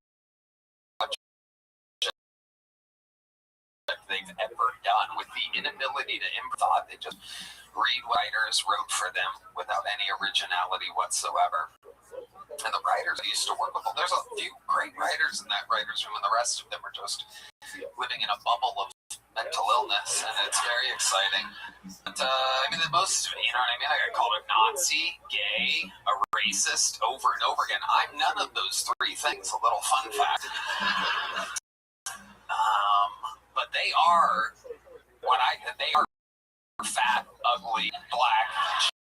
Everything I said was real about them. It's like I woke up today, and even though every human that I've seen told me that it was unbelievable. There's news that say that I got lit up by Chelsea Handler, which is very, very funny, because that's not what happened at all. You can't believe anything you see or read for yourself. It was a bit of a cunt, I'll tell you that. She just kept coming at me. She said I took the Saudi Arabia money. She was like wrong about things. The writers just didn't do her any justice. But teleprompter, the fun fact, the teleprompter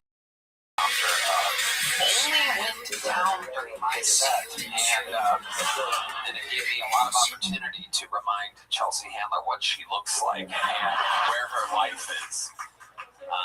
Because she had a comment, and everybody wants to go up early in those things, and they put a lot of people that they know will do good at the end, which is before that happens.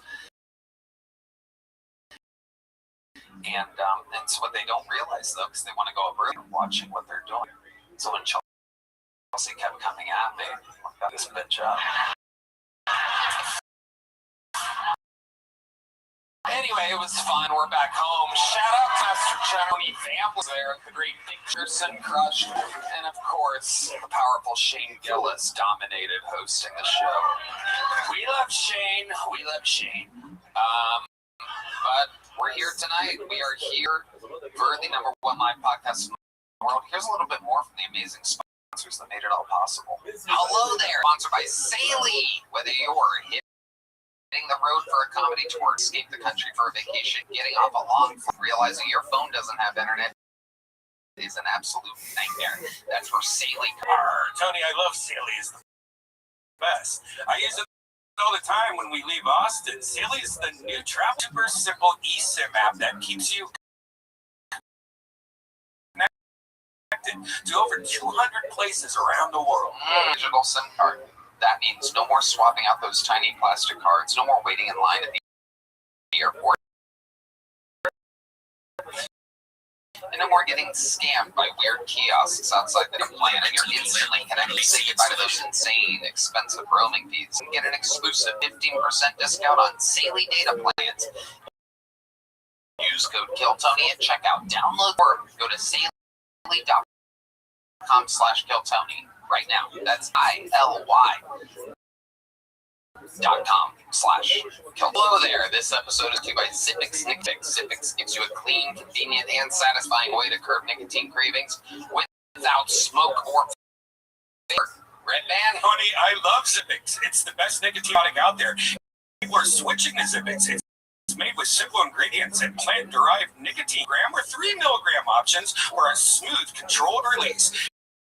And there's 6 great flavors to choose from. I love these things on airplanes, anywhere you can see. It is really amazing. Plus, it helps satisfy the hand-to-mouth habit. We can use it in your band. Discreet, better tasting alternative to traditional nicotine products. Zippix also offers caffeine and 12 toothpicks if you're cutting back on nicotine or just wanted a boost. So, take control of your nicotine routine with Zippix. Get 10% off your first order with code KILLTONY at zippixtoothpicks.com. These things are mean it. Try them. Get 10% off your first order with code KILLTONY at zippixtoothpicks.com. You guys ready to start tonight's fucking show? Or what? So much fun. These are two of the best comedians around, two of my favorite guests in the news history. You guys know them. You love them.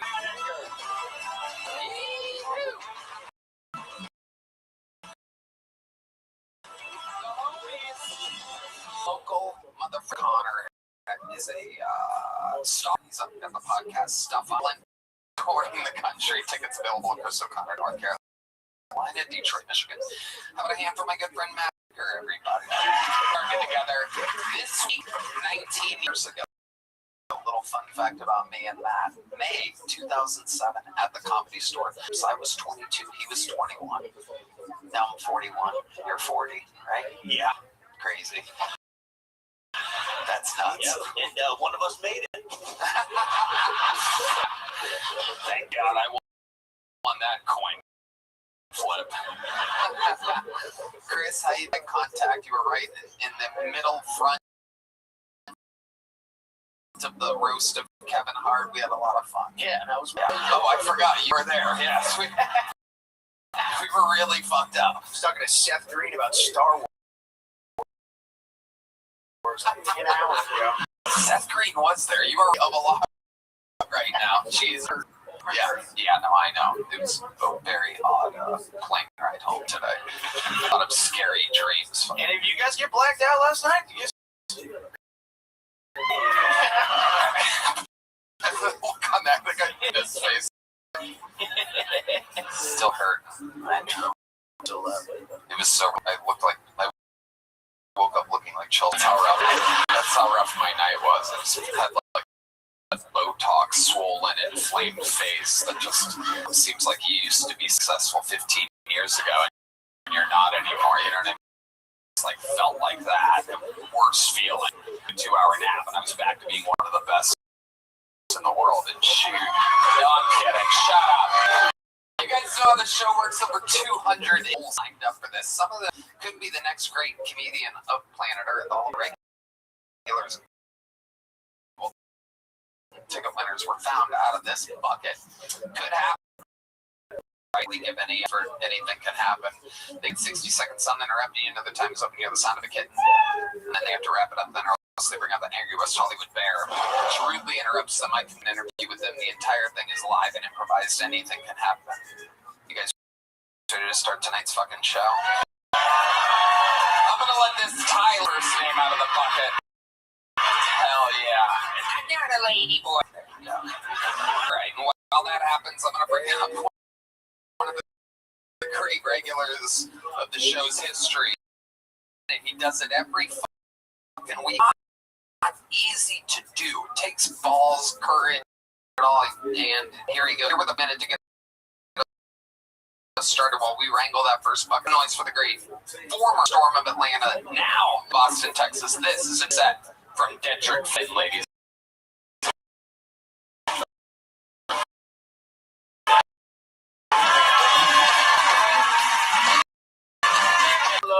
People, out of high school, my best friend was Mexican, so I was like raised while I learned Spanish from. I don't really know like chore Spanish because or like certain actions like when you duck, right? You know what I'm saying? That means duck in Spanish, and she eating duck and run in Spanish, and then I continue through my life with my jobs and I work. Now I speak a different Spanish. It's called steel-toed non-slip Spanish. It's like you gotta work in sites and they speak a different kind of Spanish because sound effects.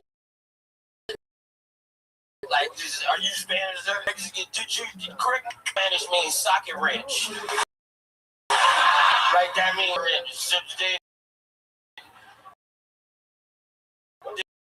they would be like, you know what that means? You gotta drill it out. That's drill in Spanish, and it means like, hey, I need you to pay attention to me. This is good. Am I wrong about that, guys? Am I correct about that? Okay, because I know if you do it wrong, you don't want to disappoint them. Because I'm sure working is bad. They be like, it's no cool. That's my time. Thank y'all. Love y'all. Thanks for playing. Doing a minute. Toughest job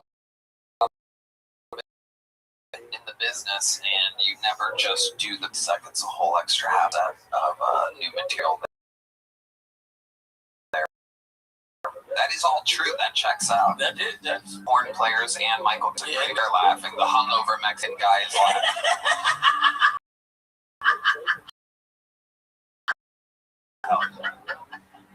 This is all true. I used to build car washes, and so like my children, I did. Why? I worked there too. Why is that silly? Because Chris is laughing very hard at the fact that you build car washes. I worked at a car wash. If you build a car wash, Mexicans will come. It's like field dreams for them.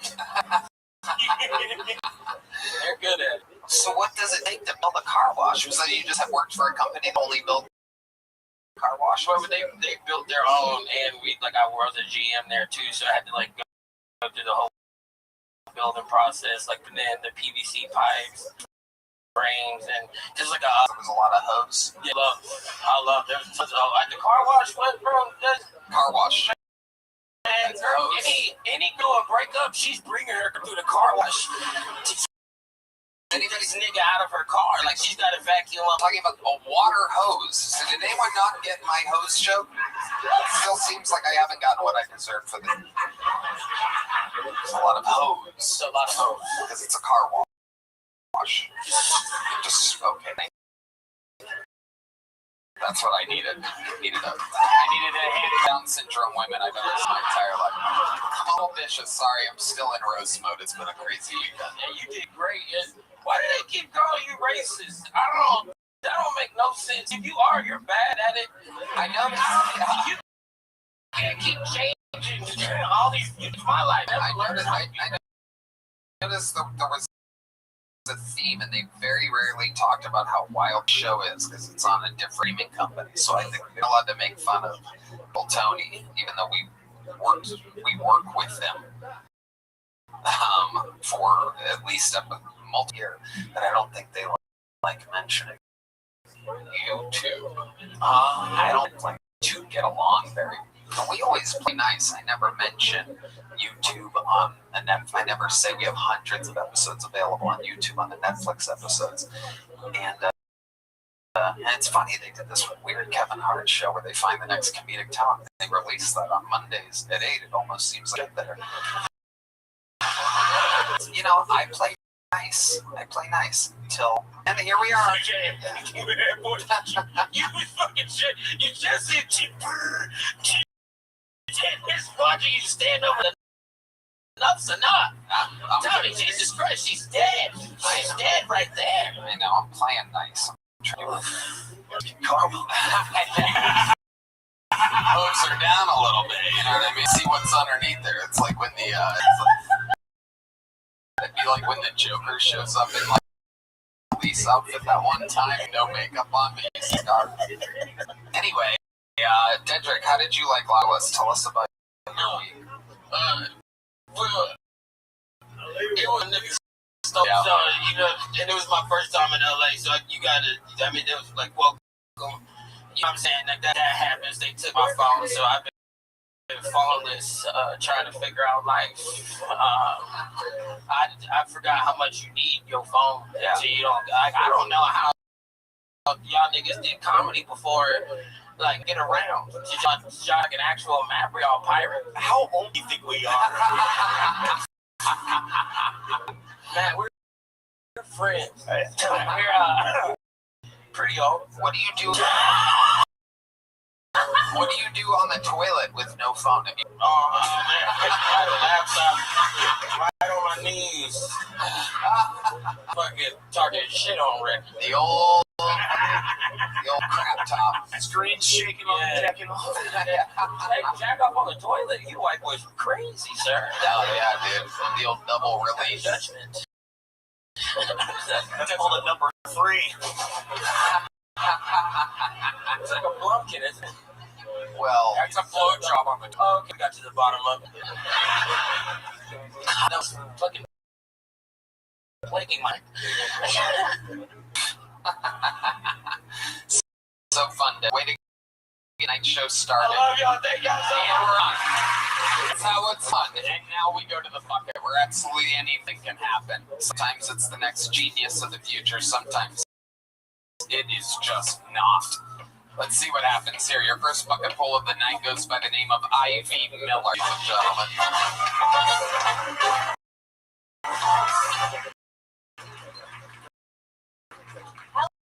Hello. I'm Ivy. California?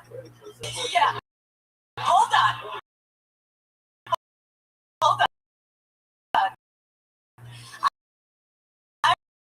I'm from a place called San Diego. And in San Diego, one is in work like they're named after energies. Slater. Rocket. And Jake. The less you care in San Diego are, no one has a job. Only perfect as well. And if you ever get lost and you need to communicate with local, you just pretend you're coming out of surgery. This kind of sounds like, yeah, that's what it sounds like. Thank you. Alright. I'm glad to have you on the show.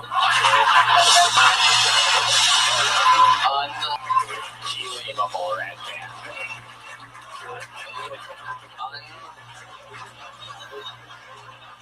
Unbelievable. You want to learn more about San Diego? Yeah. Ivy, I could tell you're from San Diego because Beach, you didn't get one laugh during your set. What I did there. How long you been on stand-up, Ivy? That's I was glad after you said 3. I was happy to hear months. I also would have accepted weeks as a possible answer. Months is good. What made you want to start stand-up 3 months ago? It terrifies me. I just wanted to scare life. What else have you been doing? I lifeguard, and that's Fred, man, come on. Be a professional here. You're a lifeguard? Is that what you've been doing most of your life? Yes. How many lives have you saved? Quite a bit. It gets quite busy. Okay, if you had to guess what the ethnicity is, the percentage of ethnicities is of the people that you have to save realistically. Latino. Really? Yes. Wow. I thought Seems like rocks. Oh my goodness gracious. I Well, did not they- know that. You just go... With all their clothes. It's not them, it's the clothes. Unbelievable. They're disagreeing over here. Until they're all aerodynamically built to swim properly. Incredible. So you've saved a lot of lives. Any close calls with someone like kind of basically dead? And you had to give them mouth to mouth like Winnie Peppercorn in the Sandlot, and all of a sudden they're just hard as a rock and alive. Yes. Perfect. Very good. Red Band's about to be faking and drowning in San Diego next week. Like the bottom. He does swim with all of his clothes on, by the way, so no doubt about it. Red Band isn't taking off his shirt outside of his apartment. I love it. Ivy, what's your love like? You got a man? I'm recently single. Ooh, how long was that?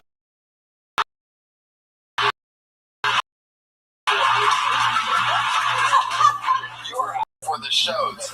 Oh, well, the animal have a Zippix toothpick. Relax.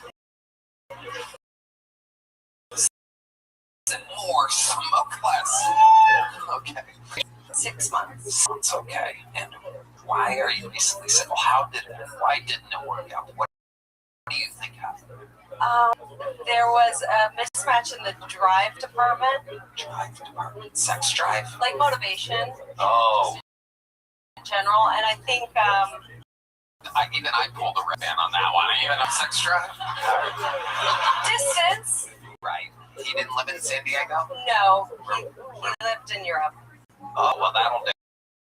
Yeah. Yeah. What part of Europe? Portugal. Okay. Europe, San Diego.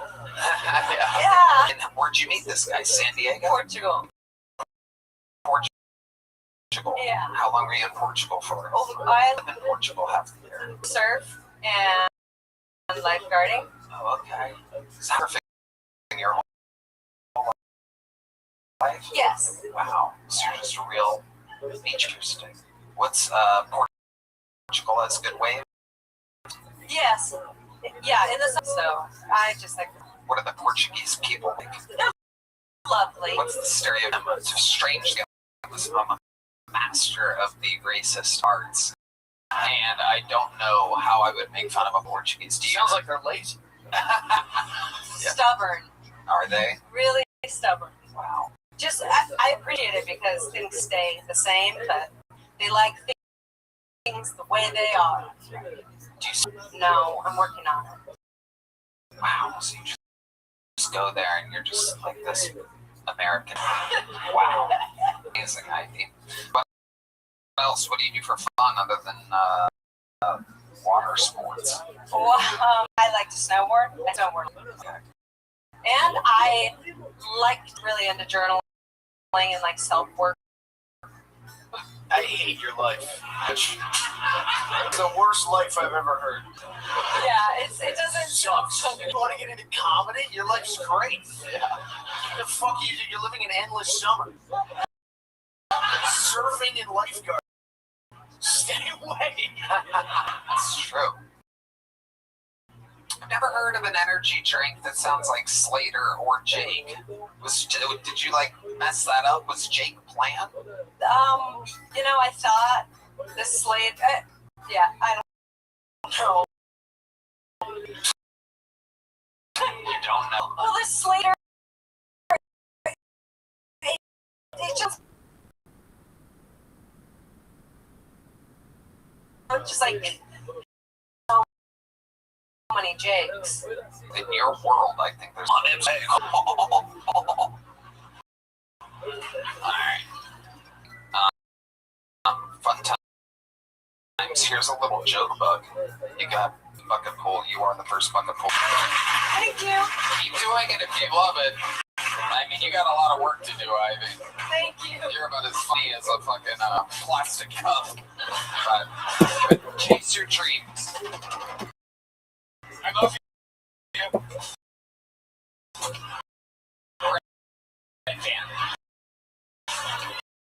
You can't say things like that.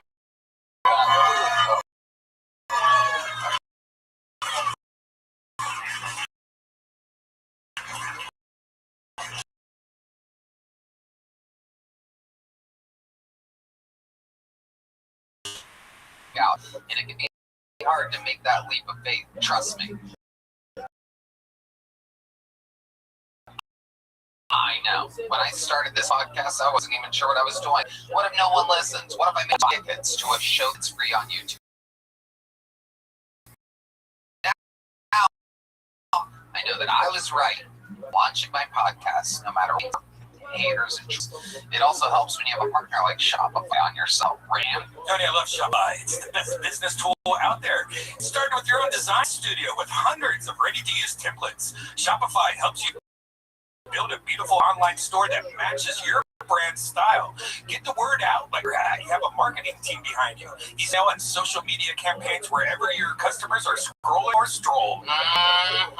And best yet, Shopify is your commerce expert with world-class expertise in everything from international shipping to process returns and beyond. It's time to turn those what-ifs into with Shopify today. Sign up for your $1 per month trial at shopify.com/BillTony. Go to shopify.com/BillTony. That's shopify.com/BillTony. Cast is sponsored by Tacovas.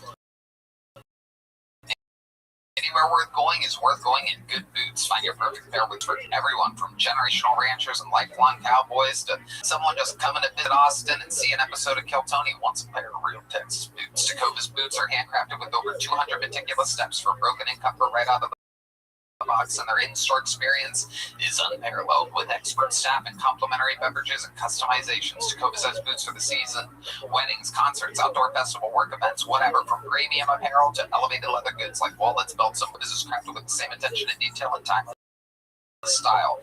And with over 50 stores coast to coast, there's bound to be a store near you, Dan. I love my Tacovas. All around Austin wearing them. They're the comfortable boots I've ever worn. That is incredible. Right now, get 10% off at tacovas.com/BillTony. Sign up, email, and text. That's 10% off at TECOVAS.com/BillTony. Tacovas.com/BillTony for details. Tacovas. Okay, we're going to keep it moving along. Our second bucket pull of the night on a show in which clearly anything can happen and no one is too underqualified to sign up. Make some noise for BK, everyone. Here we go.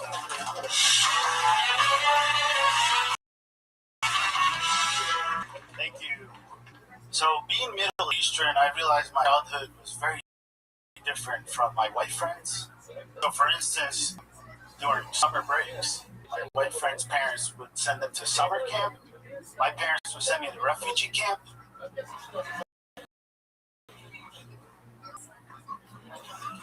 They learned new things like horseback riding.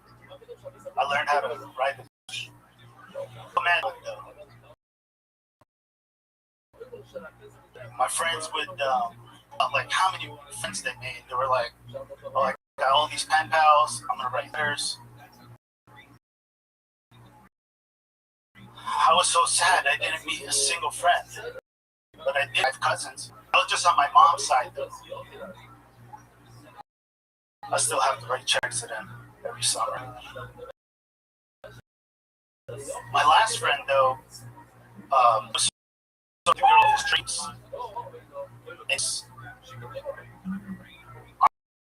I also met a girl, my first cousin. Go ahead, finish. Go ahead. I think my mother's dream.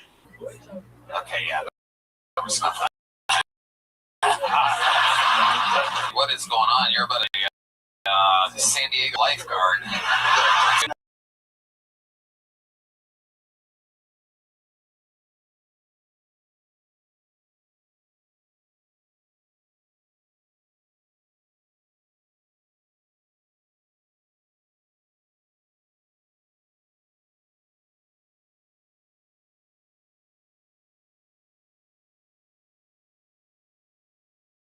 Yeah, I lost my speech and language, and you know, it was about like a year for recovery. Do you know what caused the stroke? What was going on? What were you doing? Just my friend getting ready for a show. God was like, you know what, you ain't doing that show. Wow, God save. Holy shit! Look at God works in mysterious ways, people. One man joke is another man's joke, you know what I mean? Incredible. So, how long ago did this stroke happen? 2010. Okay. And your face went numb, or your hand, or what? No, like my arm went numb. I just, you know, what? And then back to life. I was like trying to say like holy crap. I was just Turn into Red Band. Amazing. Absolutely incredible. Do you smoke? Did you smoke? No, I should have though. Yeah. You might as well have. Well, when did you start speaking again?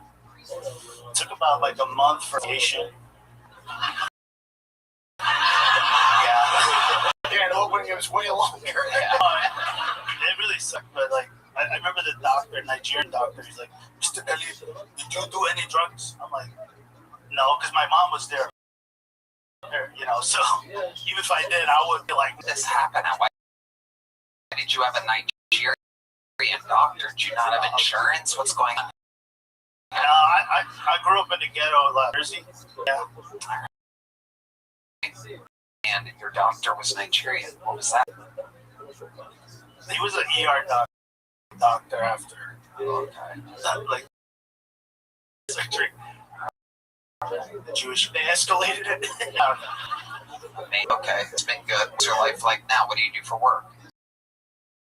So I was just working in a fintech company. Got laid off Wednesday. You got laid off? How long were you with them? 8 years. 8 years and laid off out of nowhere. Yeah. Wow. So what are you planning on doing? That's so interesting. You're at a monumental moment. Trying to get back into comedy. What else? What's a second option? Trying to figure out what else we could possibly do. Maybe music. What did you do musically? I used to lead, be a frontman for a band, original songs and stuff. Can we hear an example of original song? You tell the band of ballpark of what to do. These guys, we want to hear you sing. We have a great guitarist here that can do whatever you want. What is it, D into a G? D. Oh, he's having another stroke, everybody. D, B, A, G, like standard pop music, yeah. It's called Better Off It. Here we go. Ladies and gentlemen, the Strokes, everybody. The Strokes. I used to ride back down your street every day, but you know. Come on, lose yourself in it, damn it. Used to ride my skateboard down your street every day. Now when I see you, you just took away. Used to call me alone every single night. Now when I see you, you can just stand up and fight. Shit in my head, should never been a better off day. Wow.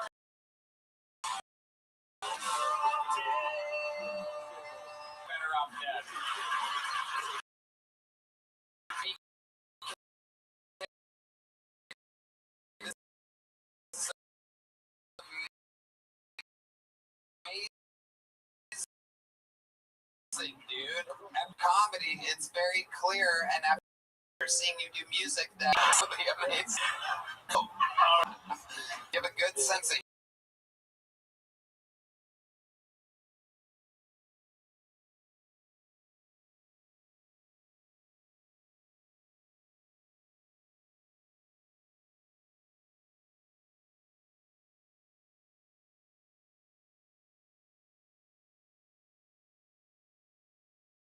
that was before.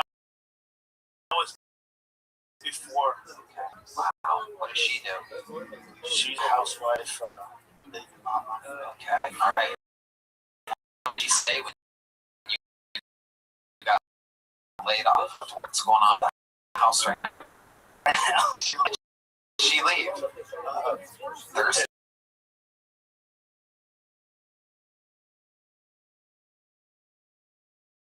Friday. Wow, yeah. Really? Was that a trip? It was planned. Okay. What is she doing in Egypt? Her.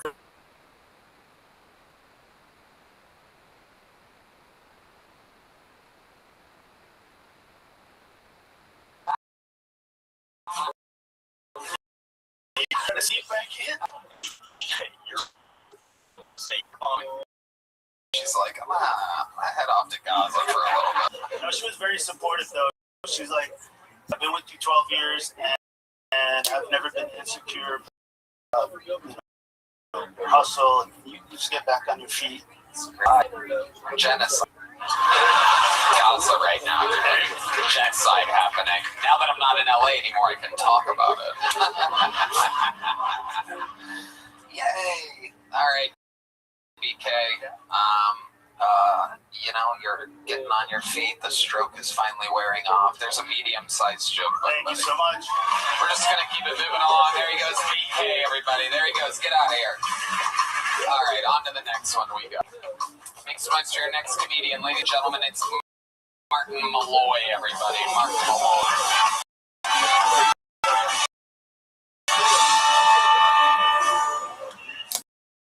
Hi, I'm Marty. Yep, full. I'm paranoid schizophrenic, so I see two glasses and wants to kill me.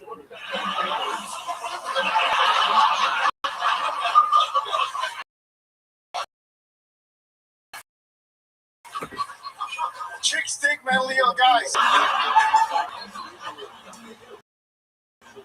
went to Paris. I didn't have to buy a plane ticket. I just took mushrooms and watched Ratatouille.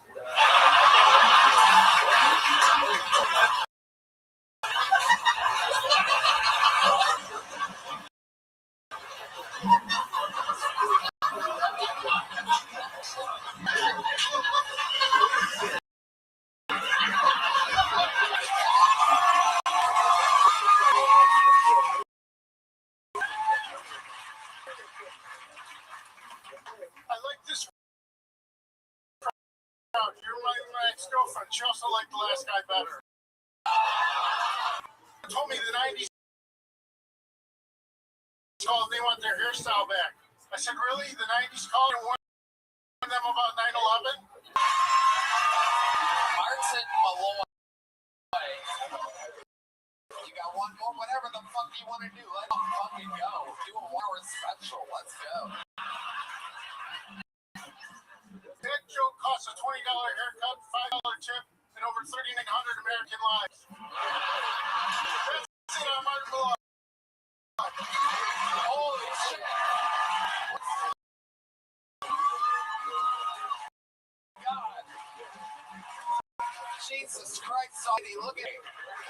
I had no idea Shane Gill had a brother. Amazing. Holy shit. You're a monster. I love your jokes. I love your presence. I love everything about you. Talk into that microphone, you wild beast. I really do have schizophrenia. That's the way I have to be. That's my nervous habits. I love it. The Chris O'Connor. Dude, I love it when a head and shoulders can only 4.1. Fucking amazing. Down the barrel comedy. It fucking rules. All of your personalities were funnier than the other butt pools we had here tonight.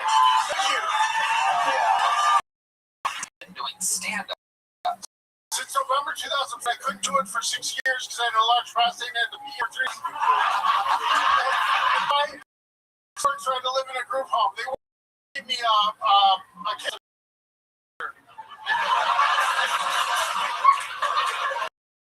Is that a good enough answer, Tony?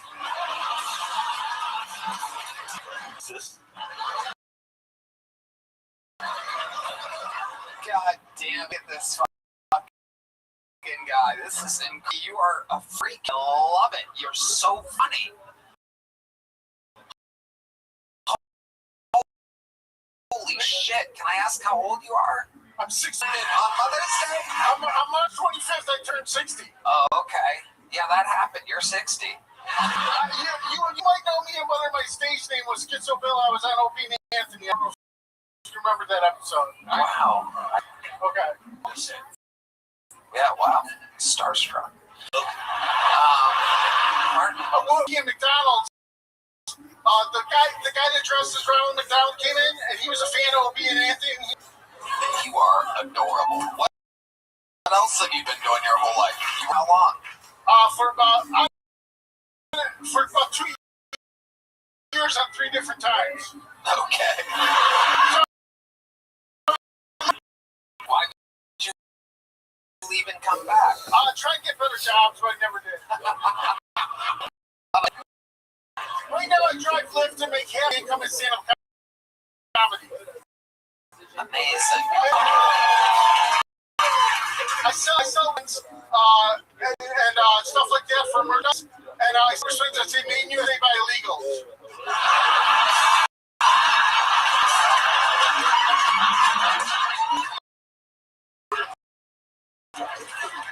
You can get them at Salty Not Sweet at Gift Lakewood, Ohio. Wow, shout out. Lakewood, Ohio.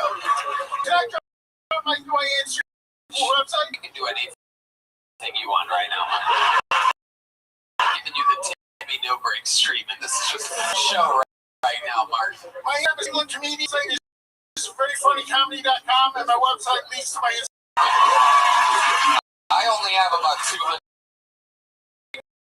more questions for you, Martin, so you could have saved plugs for the end. But, just like you. It's very fitting on the branding side. You're 60 years old. You're originally... I grew up in the same town that Logan and Jake Paul did. I used to watch them wrestle when they were wrestlers in high school. Yeah, I was an alumni wrestler too. Amazing. I used to go back and watch Lakeway? At Lakeway? Westlake. That's and you're a fan of the Cleveland Indians, I'm taking it. Yeah. Absolutely. And the Cavaliers? Yeah, and sort of Browns. Right, I know. It's out there for a Browns fan. I'm pretty sure the head coach feels the same way. I noticed it as the first in the depth chart of the QB right now. Okay, what does that mean to you? That means he's probably going to... Yep. HB Shador? Maybe. Talking to 2 different people?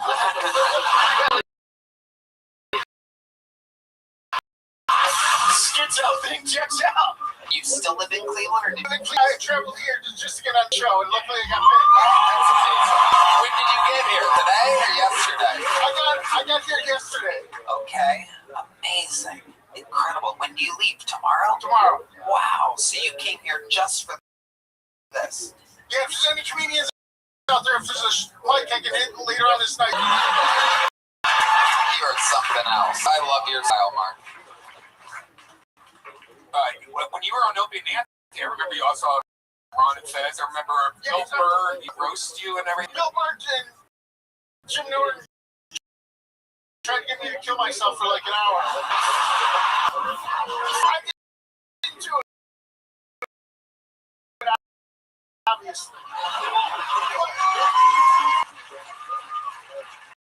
What's so crazy? I was considering calling the mental hospital. I've had shoddy jokes about it. Wow. I love life like non-existent. He was well, Mr. Perez. God willing. Take care. God willing. Have you tried? Have you talked with her? Yes, I'm talking to her at my house, and then she said she'll go out with me. She said if you buy her a house? If I buy a house, and she wants to move in, I don't know. Sounds like a hell of a deal, Martin. Yeah, I'm looking on the Habitat for Humanity. How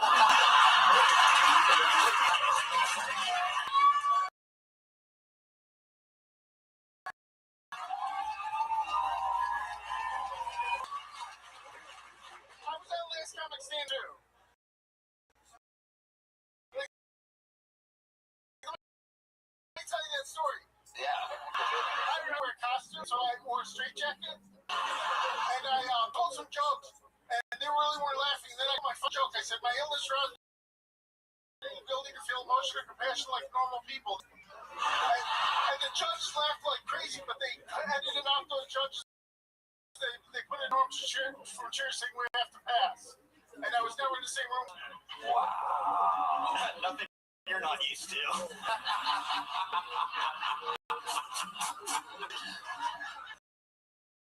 That is amazing. Isn't it crazy? Those big television productions that aren't real and aren't raw and are You're real and I'm on space. I love that. I'm going to use on space, and if you invite me, I'll come and tell everyone how. Pass that up. That's amazing.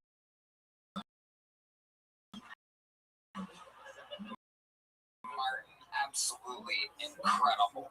What's the frog jump? It's a Valley City frog jump. You put a frog in the middle of a parachute, and you jump it 3 times, and they measure the distance from the center. Wow. And I had the second longest jump one year. Wow. Jumping or is the frog? The frog is jumping. And this is a sad story. The first time I you once, when the first time you did it, you accidentally frog did that. Yeah.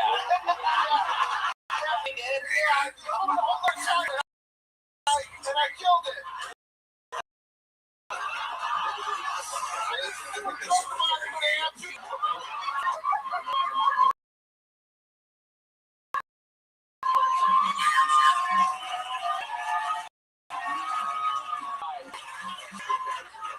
I did the same thing. My first time I was ever on TV, I was 10 years old, and they were filming me. And I was going like this next contest, and right when it got to me, I was like, "Oh my TV!" And the frog, I froze up my fire when he does it. Jesus Christ.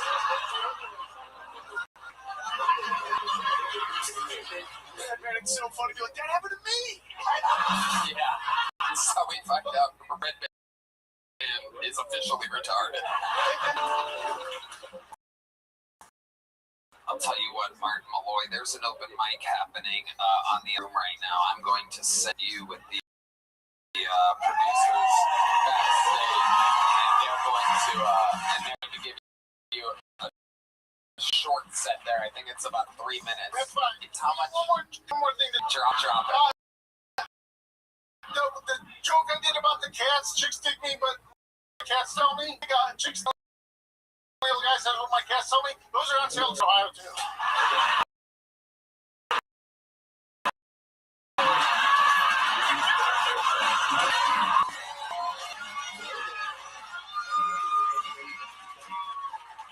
Martin, you are an unbelievable human being, and at 60 years old, with all of your experience doing it since 2004, I find you so intriguing, and it shocks me all the time on this show when people come here with this or that, whether it's a condition or a this, whatever it may be.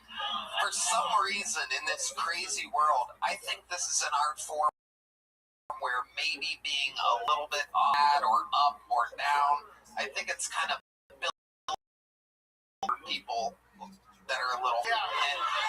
I'm now because I'm on medication. Anyway, what I'm getting at is I get a lot of shit for helping her a little bit wacky.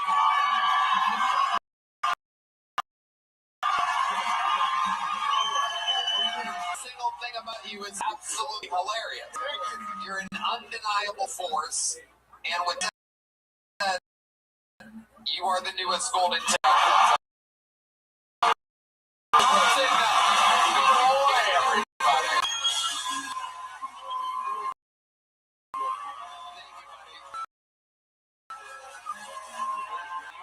Congratulations, buddy.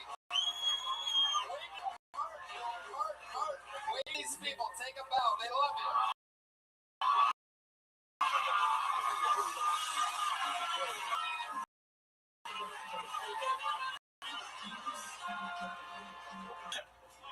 From the Golden Arches. That's the golden ticket. Right now, I'm squeezing so hard, though. He oddly didn't fuck. Yeah. By the way, if there's a comedian out there, special people I help out, I'd love to let you minute and then him do a minute, and we'll see who's funnier. Instead of talking shit online, come on, come challenge one of these guys. I love it. Funny throughout the asking questions, waiting for them to not be funny, and every time I'm son of a bitch. But that guy's hilarious. By the way, you have to watch him trying to kill over chicken. It's amazing. Okay, yeah. Thank you. Now, turn off this episode and go watch Opie and Anthony, everybody. It's a real hoot if you were alive in the 70s. Anyway, alright, let's keep it going. I love fucked up people. Yeah. It's like, no, fine.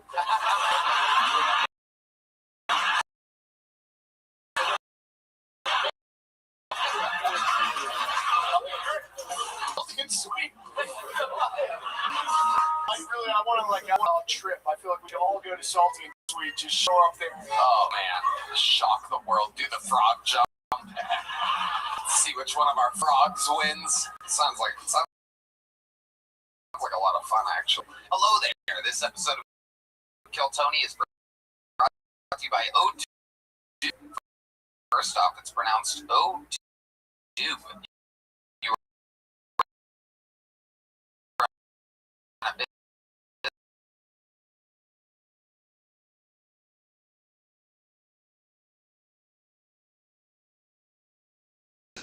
This managed platform with fully integrated CRM, accounting, sales, inventory, HR, marketing, project management, website building, e-commerce.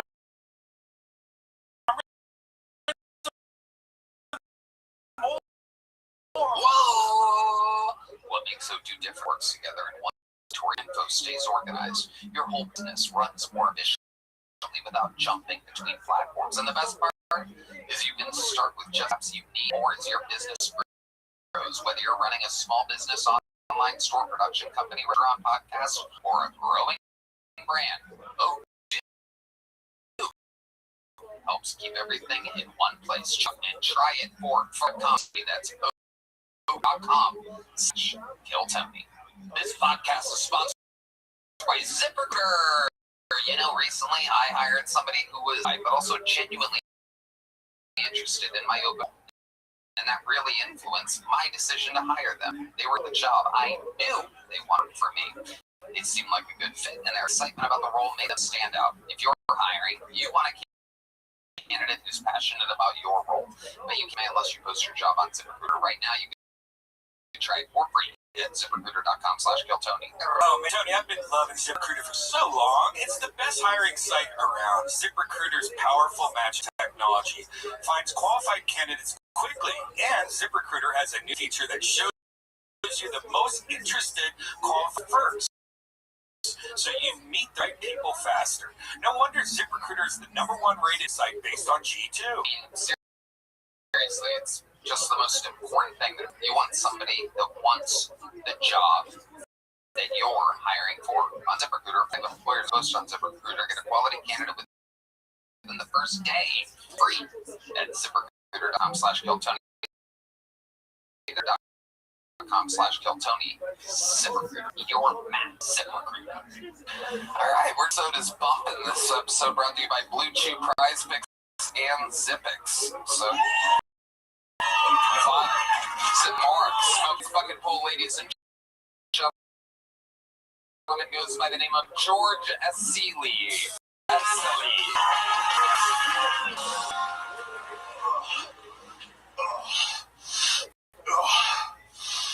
Hello, comedy mothership, day after day.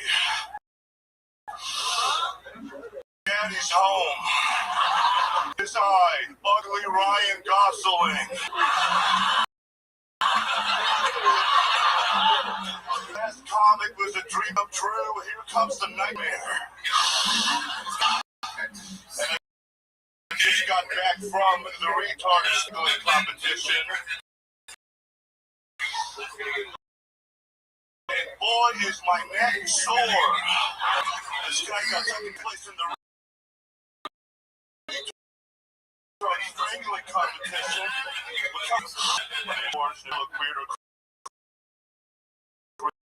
It's because I am. I'm an Arab member has a picture of me in their wallet that says "Do it for her." I want the bear. It's okay, you got it, George. The bear. George, how are you? Okay. Roar. Here you go. All right. Red band and keep played into that. Okay. Hi, George. How are you? Hello, Anthony. How are you? Great. Relax. Take a breath for a second. Okay. How long you been doing stand-up, George? 10 years. Where at? Canada. What part of Canada? Wow. Amazing. What type of are you? Lebanese. Okay. Yummy. Okay. What do you do for work, George? In between bush right now, Anthony. What is that? I live in a bush and I drink the breast milk of lost pets. Somehow you're crazier than the last guy. The noise is I'm autistic. I think he's one of the voice. Shut up. Last guy. Last place, retard strangling competition. All right, George. Let people talk a little bit. You're being a little wild over here. Okay. Thanks. You've been doing it 10 years. Tell us more about your life. Going on. What have you done this entire time? How old are you? Okay, no, you're not. You're definitely not, George. I'm 50 in forehead years. Okay, what are you? What? I'm a stand-up comedian. No, you're not. Are you really? Prove it. Are you really 29? I'm 20. I started stand-up when this is the result. Wow. Amazing. That's right. You're born in Montreal? Ottawa, Ontario, baby. Absolutely. And let's check out with Chris Connor here. It's just hard to go from real weird to fake weird. Yeah. You know what I mean? I'm with you. We had the chick Real now deal. he's being retard, strangling, crap. Sucks. It is true. Martin Malloy, tough follow. It is a very tough. Yeah. I'm sorry. That is true. First place. Yeah, we're getting strangled. I don't know. Oh, really? This guy knows? George, facts about your life that we might find interesting. Well, my dicks, I got a glory, and I used to have sex with prostitutes. Never guessed that. Open book. Are you? Yeah. What is it, a coloring book? George, what made you stop hooking up with prostitutes? I have a girlfriend now, Anthony. Where'd you meet this lad? Montreal at a comedy show. She came to you after the show and said, I love you. wow, straight to love. Amazing, George. Here's a medium-sized joke. There you go. All right. There you go, George. Everybody. Keep it moving along.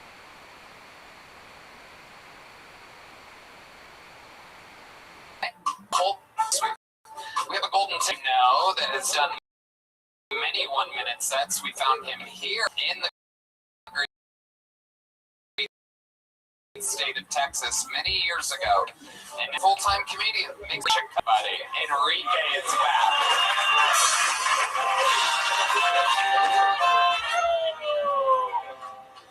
I had a bad dick day the other day.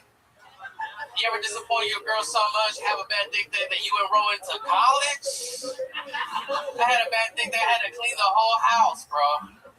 My dick was so bad, man, I had to call up a friend and they told me to go to the gas station and get some boner pills. So I'm at the Circle K gas station buying dick pills, and the first thing I realized is that everybody there knows that my dick doesn't work. So I'm choosing the boner pills, and there's no ingredients. Now I gotta choose the boner pill based on the animal and the explosion behind it. I found one that said the vanilla gorilla, bro. I'm like, if I take this shit, am I gonna start fucking like Brock Lesnar and break all my IKEA furniture? I found one that said the black mamba. I'm like, if I take this shit, am I gonna start fucking like Kobe Bryant? Unconsensually? I found a third one. It was the strongest looking animal. It said the black rhino. I took that shit. I thought I was gonna take my girl to a safari. But nah, man, I ended up going to the urgent care going, it wouldn't stop beating. Sure, there's bad dick out there, but have you ever had dick that financially disables your family? Because that's way worse. Anyways, but that's been my minute. Thank y'all. Enrique Chacon with a whole minute on dick pills. Yes, sir. How you doing, Tony? Fantastic. Is that true? Have you been eating dick pills? Well, sometimes, Tony, you just don't feel a little too confident. You know, I don't have a Blues Chew sponsor or whatever the fuck you got here. Yeah, you should be doing Blue Chew. Those gas station boner pills are unregulated and absolutely, they could be anything. You don't know what you're getting in there. A lot of them are made in the bathtubs of immigrants. Whoa, Tony, chill. Talk shit about immigrants, Tony. I mean, Hey, man, look, I felt like I was dying and I was scared, but my day was hard, bro. I only needed like 10 minutes to just like satisfy my girl, and get on with my life and drop out of college again. That's all I needed. You should never get boner pills at the same place you get lottery tickets. Yeah. You should try Blue Chew, and they have the new Blue Chew Gold, which actually activates chemicals in your brain and also the physical aspect, so you actually enjoy it more, and your partner will enjoy it more. Use the promo code KILLTONY. We love Blue Chew. Well, hook it up, Tony. Hook it the fuck up, man. Help my relationship out, dude. I want to marry this girl one day, bro. I gotta fucking put out. So what's going on? Is she complaining a little bit like Enrique? You come a little too fast, bro. What can you do but like make peanut butter sandwiches afterwards, How fast are we talking? One pump? You just throw it in there and just nut right away? I mean, bro, come on, at least give me like 8 pumps, and like a few loud grunts, bro. But it was something like that, Fuck you, dude. Shut the fuck up. This is some personal shit that I'm telling you, bro. Is that what's going on? 8 pumps? You know what? I don't really go to the gym, bro. But I was building a goat fence, and you use your legs a lot. I live in the country, man. What the fuck is wrong with y'all, bro? Y'all don't build your own fucking fences, dude? I had a fucking huge ass log, bro. I'm lifting these logs, bro. My legs are weak, and whenever I do work out my legs, bro, don't judge me, man. Whenever I do work out my legs, then I just feel like, I don't get as hard, bro. So fuck you, Connor. Fuck, what the fuck, dude? I thought this was the fucking bro table, bro. What the fuck? Yeah, that's how bros talk. Never had a heart-to-heart? Start fucking goats or something. Where's the goat story? I'm a country boy now, man. I live out in a 7-acre farm with my girl, bro, and I need to have kids, dude. There's a lot of fucking chores, man. I'm getting baby fever, bro. There's a lot of work. Baby fever might be the 4th disease on your list. What's wrong with you? You're sweating a lot tonight. You've always been a sweater. It seems a little bit worse than normal. I'm watching a giant drip come down your forehead right now in real time. It's crazy. When I fuck, it feels like it's a fucking waterbed afterwards, All 8 pumps. All 8 pumps, you son of a bitch. Wow. Yeah. Do you do any foreplay at all before you do the pumping? Like, I always try to make the girl come a few times before I even put my dick in her. Sure. I don't believe that. I don't fucking believe There's that. not a human in the world that believes that. I told you about my barbershop. barbershopping. Tell us through the process. What do you teach? Let's do our Help me out. senior foreplay correspondent, Ryan Redband. On Amazon, there's this 3-dick dildo collections. One's smaller, bigger, and one's crazy. They're all black. It's called the Barbershop. I highly recommend it. So what do you do with these? You're just saying other things that do the job that supposedly you eating just and said. fucking, eating and fucking. So you're eating and while fucking her fucking. with a dildo. Yes. And then eventually you take your And then fruity she's like, I can't diabolical... take it anymore. I can't. Then you fuck her. It's like, I'm done. See, it's over. I can't take it anymore. I can't take it. That sounds like rape. We just need to buy some black dildos and golden blue chew. Right. That's how you make a baby. You just take a black dildo and just keep jamming it, and then This is gonna fucking save my relationship. yeah, it's great. And when she's crying, just say Red Band told me to do that. It's kind of weird, man. I'm not gonna even mention Red Band. Mention if she's coming, and I'm like, Red Band fucking said hello. Nah, I'm not gonna fucking do that. Really doing it. But yeah, that, and I guess I have a white mother-in-law now. You know, she came to visit. My girl's half black, half white. You know. Really? Yeah, thank God she got a black booty. You know, I've always been into black bitches. You know. Wow. And yeah, so, but it's not a regular white lady like Matt's mom. Maybe Matt. You know, it's like a Alabama white lady, dude. Like she doesn't make muffins or anything. Like she catches cats. You know, that's what she does. Yeah. So. My mom is way cooler than your girl's mom. And she's Mexican. Fuck yeah. Enrique, fun set. Get it together, but get that dick hard and do better. Dude, help me out with the blue chew, man. It'll be fucking hard next time, bro. Absolutely. Let's get Enrique some blue chew on his way. We have some on the other side. Thank you so much, man. Appreciate There it. goes Enrique Chacon, everybody. Back to the bucket we go. That's what we do for our people here. We get your dick hard. This is Kill Tony. What's in the bag? Hey, this podcast is brought to you by Quo. If your business communications are basically a burner phone and a prayer of missed calls, text, nobody answered, customers following up for a third time, it's a mess. At some point, you just hit that wall where you're like, all right, I'm done with this. Let's fucking Quo. That's why today's episode is brought to you by Quo, spelled Q-Q-O, the business communication system built so that you never miss a call. Your entire team can handle calls and texts from one shared number, so no more missed messages or drop conversations. Everyone sees the full thread, replies are faster, and customers feel like they have been taken care of. Red Band, Tony, I love Quo. It's the best business phone system out there. Quo works wherever you are. Right from your phone or computer, keep your existing number at teammates in minutes, sync your CRM, and let the call routing handle itself as you scale. And Quo isn't just a phone system, it's a smart one. AI automatically logs calls, generates summaries, and flags next steps so nothing falls through the cracks. And it can even qualify leads or respond after hours so your business stays on even when you're off. Money is on the line. Always say hello with Quo. Try Quo for free. Plus, get 20% off your first 6 months when you go to Quo.com/KillTony. That's QUO.com/KillTony. Makes your next bucket full. He goes by the name of Greg McCowan, everybody. We're going to be Greg all together now. What's going on, Austin? What's up? So a lot's been going on in my life recently. I started dating this new girl. She's actually very spontaneous, and I speak for a lot of men here when I say we love spontaneous women. Like, she's the type of girl that be like, babe, come over here real quick, and I'll come over, and she'll be like, I want you to put my dick in the Cheerios and let me drink the milk out of the bowl. That's the type of spontaneity I like. It's the type of spontaneity. I think it's because, like, my last girl, she wasn't really spontaneous. I love how everybody laughs. Yeah, she was not really spontaneous at all, bro. She was hella crazy. She was hella fucking crazy. Like, it's crazy when you find out she's crazy halfway during the game of Monopoly. Very crazy. Like, halfway through the game, she'll just say stuff that's, like, passive-aggressive to try to hurt me. She'll be saying stuff like, how you buying up all the whore houses around the board, yet we're playing Monopoly in a studio apartment? Like, let that make sense, bitch. Like, it shit made no sense. It shit made no fucking sense.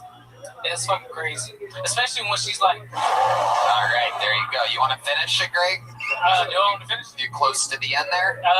No, I actually had like another 30 seconds left. Okay, well, yeah, I'm gonna stop you there. All right. Great. So let's talk about it. This is a girlfriend or just a girl you've been seeing? Girlfriend now, officially, a couple weeks now. She's black. Yep, she's black. Is Spontaneous her name? No. Spontaneous No. Jenkins, wide receiver. Oh, everybody. University, Alabama. Where everybody, this motherfucker, it's like, No, she's pretty fucking cool. She's pretty cool. I She's don't been, like, recognize traveling all how, over, whenever he comes in here, he doesn't realize that I am having to restart my streams. What's up, pimp? Yeah, that's the thing with you. It's like, I gotta reset my streams. Oh, I just need a little break. Oh, just a little second. Doug, I gotta reset. I gotta reset this, gotta do that. Doug, do I come? Gotta do this, gotta do that. Like, you're just a machine of, like, doing stuff.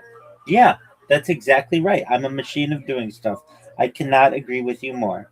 And then you get mad at me when I give you space to do stuff. Give you space to do stuff? No, you time my peas. I took a long piss, and then all of a sudden you're gone. You were supposed to stay for 10 minutes. I'd asked, can you please stay for 10 minutes? You're like, yeah, absolutely. Anything for you, big dog. And then it was like, boom. Peace out, Girl Scout. No, I heard it like you were gonna be absent for 10 minutes, and then I was looking up, went into like that Reddit for the Grenadier, which do you even know what the Grenadier Reddit is called? Yeah, it's the name of the car, Grenadier or whatever. Doug, this isn't. The Inos Grenadier. Yeah.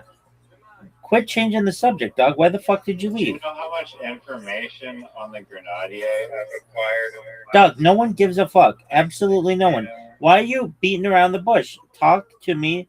Tell me why you fucking left. Because I was like, oh, he says he's going to be gone for 10 minutes, but then he's going to have to, like, reset his streams, and then it sounded like you're, like... Dude, you're full of shit. Busy with, like, You're full of shit, and you zooted me. You fucking... Like, oh, I got to work on my blog robot. No, shut the fuck up. It was none of that. So I was giving you space so that you could do all the important stuff. Doug, it was none of that. You, my friend... It was a gift. You fucking zooted me, and you know it. You know it. Miranda Cosgrove knows it. Zoot knows it. Kevin Jonas knows it. Everybody knows it. No, I mean, technically, there's only one time, and that's the present and the now. So I was here now, and I'm back now, and we're in the same moment of now. So I didn't really go anywhere, technically. So. Are you speaking English? Yeah, do you know what the present moment is? Did you watch Kill Tony yesterday? Yes or no? I'll wait. Technically, you're not a futurist, you're just a nowist. Do you know that? Because everything just happens in the present moment, in the now. Hey, do you want to know? Do you agree with that? I want to hear your big brain thoughts on that. Well, Alan Watts. Okay, Alan Watts can suck my balls. Alan Watts can suck my balls. If time travel is a thing, then everything's in the present. Why does time travel have to be discovered for it to be in the present? It just sounds cooler. Oh, so just iCarly nonsense. Cool. Doug, I have a question for you, and it's one of the greatest questions maybe in the history of the world. How many? You're gonna mention the Voldemort podcast. How many podcasts? I don't consent to this. How many podcasts do you think I could be on this week? The answer is probably one. The answer is technically like hundreds of thousands, probably. No, incorrect. The answer is probably one, but there might be a chance at some others, which is cool. And I just have to keep grinding with these emails, but not too many at once. This afternoon when you came in, I was really struggling trying to, dude, YouTube in the last okay, I read this article in the end of April. I just even just read the uh I I just briefly um reviewed it. But it basically said that within the next month, all of the um all this was somebody who used to work at Google or OpenAI or something. They said within the next month, all of the verification methods of like the major companies are going to be obsolete because AI will be able to get through them all. It was like this Rubicon, this crossing of an important river, this event, and YouTube has become so difficult, or Google as well, to just do anything on. This is the process that just to create a new I YouTube. haven't noticed it getting much worse. Yeah, because you haven't tried to create an account, experience. and you don't try to create hundreds of accounts, but you wouldn't know. But this is what you have to do now if you want to create. I'm not kidding about this. A YouTube account to stream. If you there are a few steps you can skip, but this is if you want to do it from a desktop computer. You put in go to google.com and say create new account and put in your the username and password and everything that you want. And then it says you have to scan a QR code to your phone. And that QR code then has to be scanned by another device. So you scan it with another device. Then you're on that new device. The new device then has to send a text message, not receive a text message like you used to be able to do. Send a text message to Google. And it can't be from a VoIP phone, voice over internet protocol. It has to be like a legitimate SIM. It has to be a landline. Yeah, and then you get once you send that, then the device from which you sent, you have to go back to the browser on your phone, and then it says you can now go back to the computer. You go back to the computer. It creates your account. Then you have to go to YouTube, and you have to get a text message, and you have to wait 24 hours to be able to start streaming. So throughout all of this, you have to scan a QR code, get a text message, send a text message, get a text message, and then on top of that, if you want to log into the account again, many times you have to get another text message. It's a lot of text messages, and when so I did this thing. There's this fucking great service that I use, but like I Can you oh no, you can't even buy a YouTube account. You won't be able to sign in. Yeah, there's a lot of shit like that. So I just have to cool it. If you try using VPNs, automatically Google flags that. And if you try to use your own devices too much, Google flags that. And then, I made 2 accounts the other day, and they Google flagged them as being made by robots, but they weren't. I made them. And now I peeled one of them, and we'll see what happens. But it's just Google has made it very, very difficult. And you may be like, oh, it didn't make it difficult for me. You're like an average user, but anyone who's a power user of their services, it is miserable.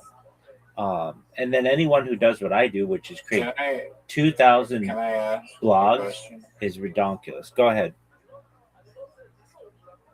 Oh, is that why you're creating all the accounts to make the blogs? No, the YouTube accounts. Remember, last week or the week before, where they took out 13 of my YouTube streams?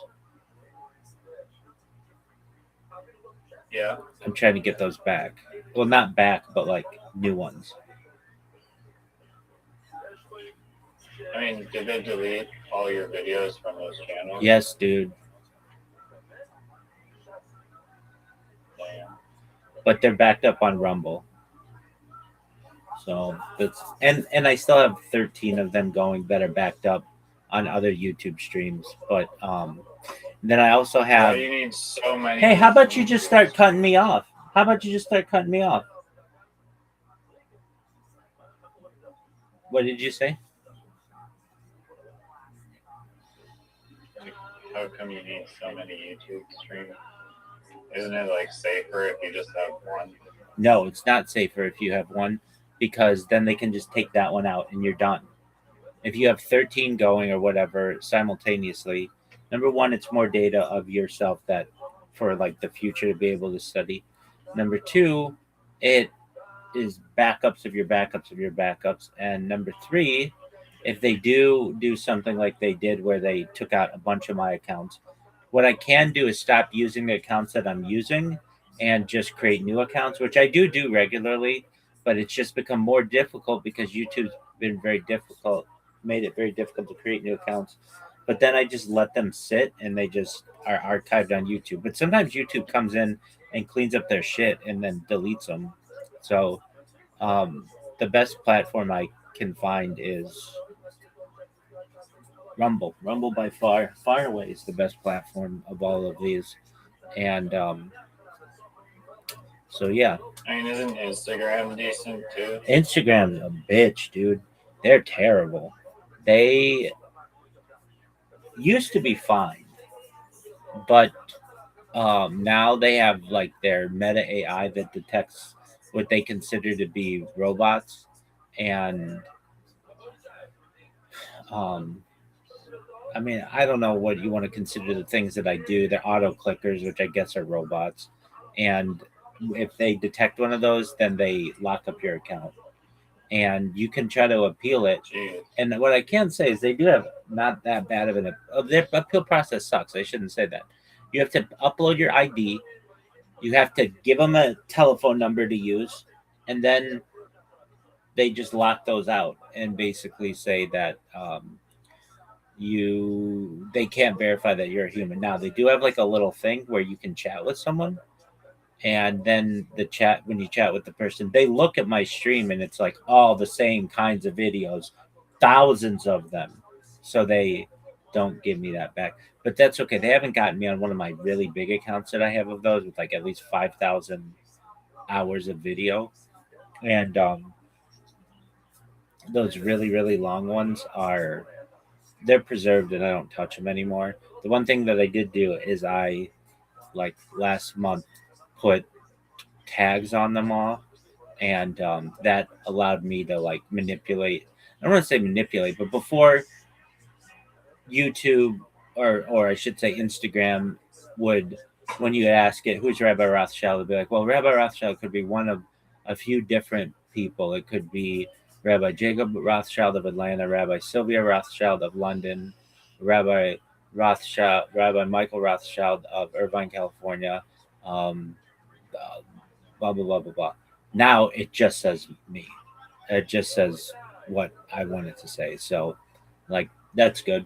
I've been able to manipulate that. And another interesting platform is what's it called? Yandex. So Yandex is Russia's Google, and if you use Yandex, it like shows you what the real fucking internet is. It's like, oh, this is what a Google result should look like. It's not all fucking manipulated with their shit.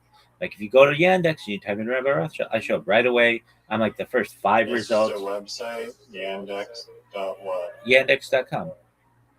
It's not just a website; it's a huge search engine. It's like the 8th most visited website in the world. It's big, and it's something. What should I search to get a good? Thing?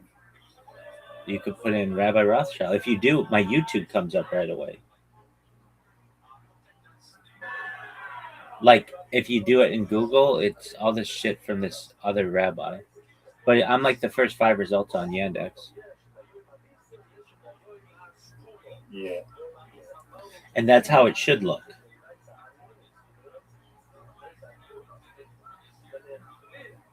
Now go to Google and type in Rabbi Rothschild. and you'll see. Like I'm barely in the top 10. The man is suppressing me, is what I'm saying, and I'm sick of the man. All right, so I'm gonna play with you. I'm gonna dominate you. But first, we need to talk about Kill Tony. Did you watch Kill Tony yesterday? Yes or no? I'll wait.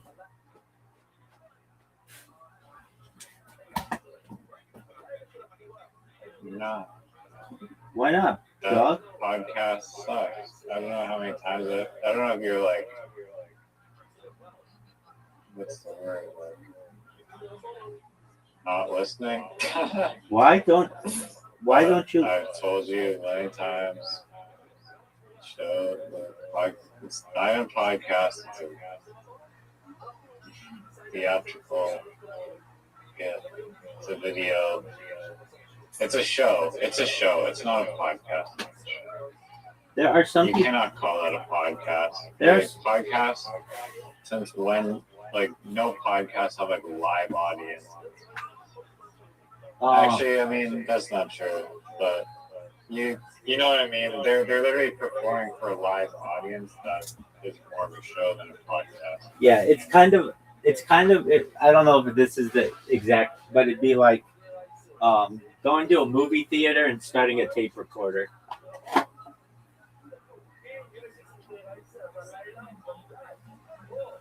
And then saying that it's a movie? No, and then just playing the audio and saying it's a podcast. It's like it's very visual. I mean, a better example would just be going to a theater and recording it, the sound, and then sending that and calling it a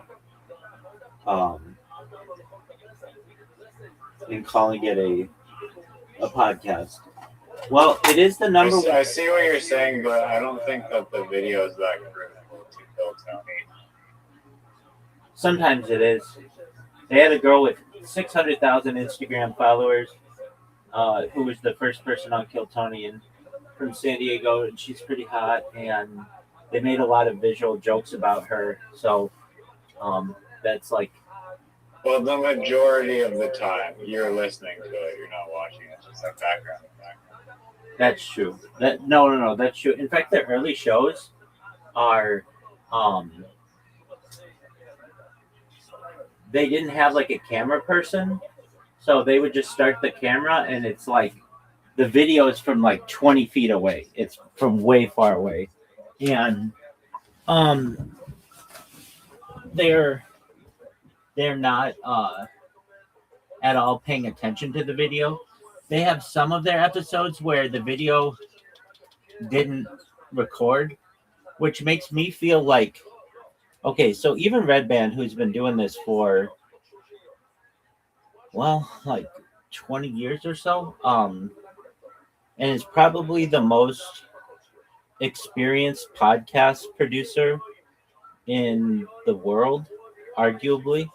He's been able to have two of the most successful podcasts in global history, and that doesn't include everything he did with Your Mom's House and some of the others that he's done. And he has, even he, like, you know, like, I don't want to say fucks up or whatever. The key, who was I talking? I was talking to this, with this one guy, this Tony. Tony came in, or he messaged me. I was on his podcast like 2 or 3 weeks ago. I was on 3 or 4 of them. And he's like, the third podcast didn't record. And I'm like, all right, well, don't worry. I have recordings of everything. So it's not that big of a deal. And if anything, I was thinking in my mind, like, I could just go back and watch those and tell him what he said or whatever. We could redo it if he wanted to. Or we could just listen to it on mine, but the sound quality is not going to be as good as the other ones that we're on. And I told him, look, this should be a lesson to you. Well, later on, I told him where he could find it, and he was able to find it. But I told him, you should recognize that this should be a lesson to you. You should keep redundant backups. And like you say to me, wow, isn't it better to just have one YouTube stream? That's what I did in the beginning. And then you lose, then they take you down for one reason or another. And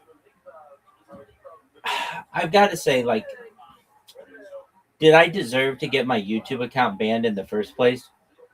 Yeah, I would say so. And the reason why is because I was very stubborn and I didn't read their rules or anything. And I've been on YouTube a lot and I saw YouTube shows nudity. If you go to some channels, they show what's considered artistic nudity. And also the Playboy YouTube channel has nudity. So it's like, okay, well, they show nudity. So why can't I be nude and just be like an ape? Like, consider this a human zoo. I think that will be fine. And that was quickly not fine. And so I lost my account. There could easily be a filter, like it's like Google, where it's like, do you want safe search off or do you want safe search on? I absolutely agree with you, Riser. They don't want to. For some reason, Google does not want to be at all pornographic, even though you can find porn on Google really easily. They have safe searches, you know. But like Bing's like the Wild Wild West. Bing is literally a porn search engine if you want it to be, and yet still nobody uses it. And I think that'll change in the future.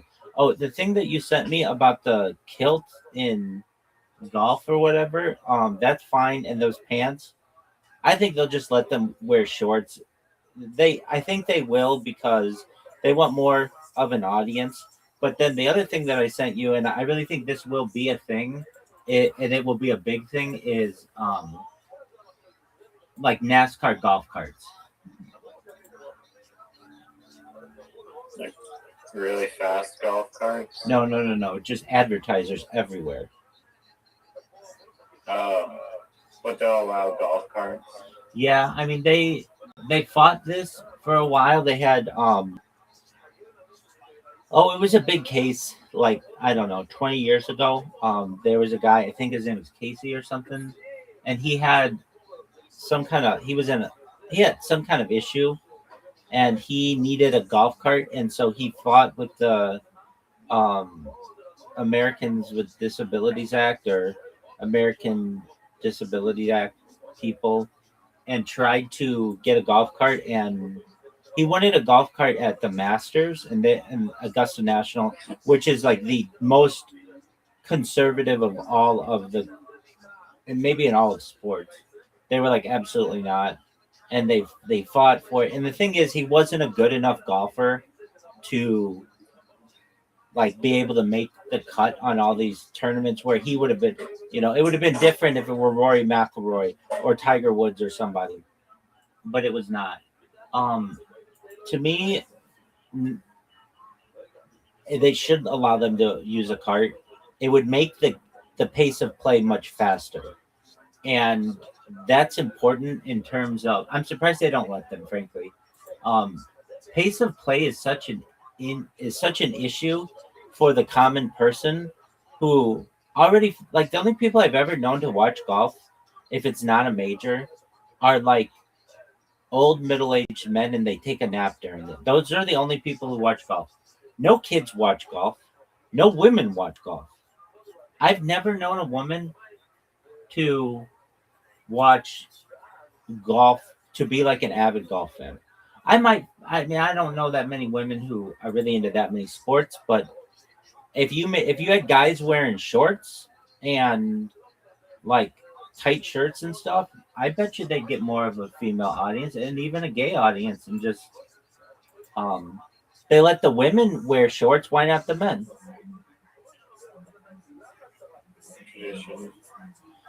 Yeah, but they're already getting They're not progressive.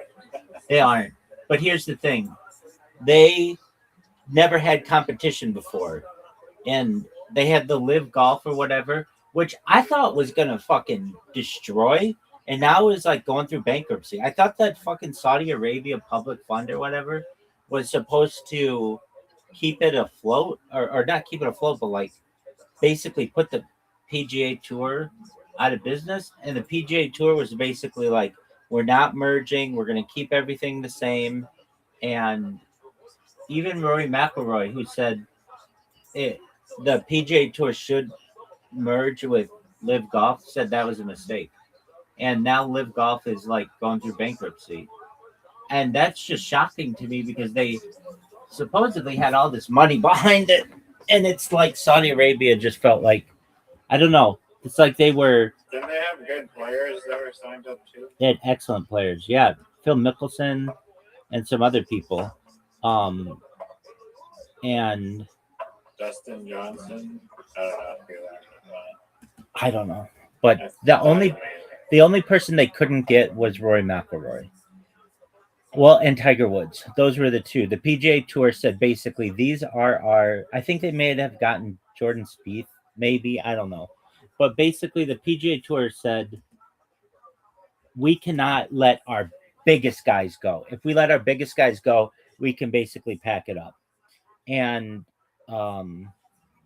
they fought very hard to avoid any kind of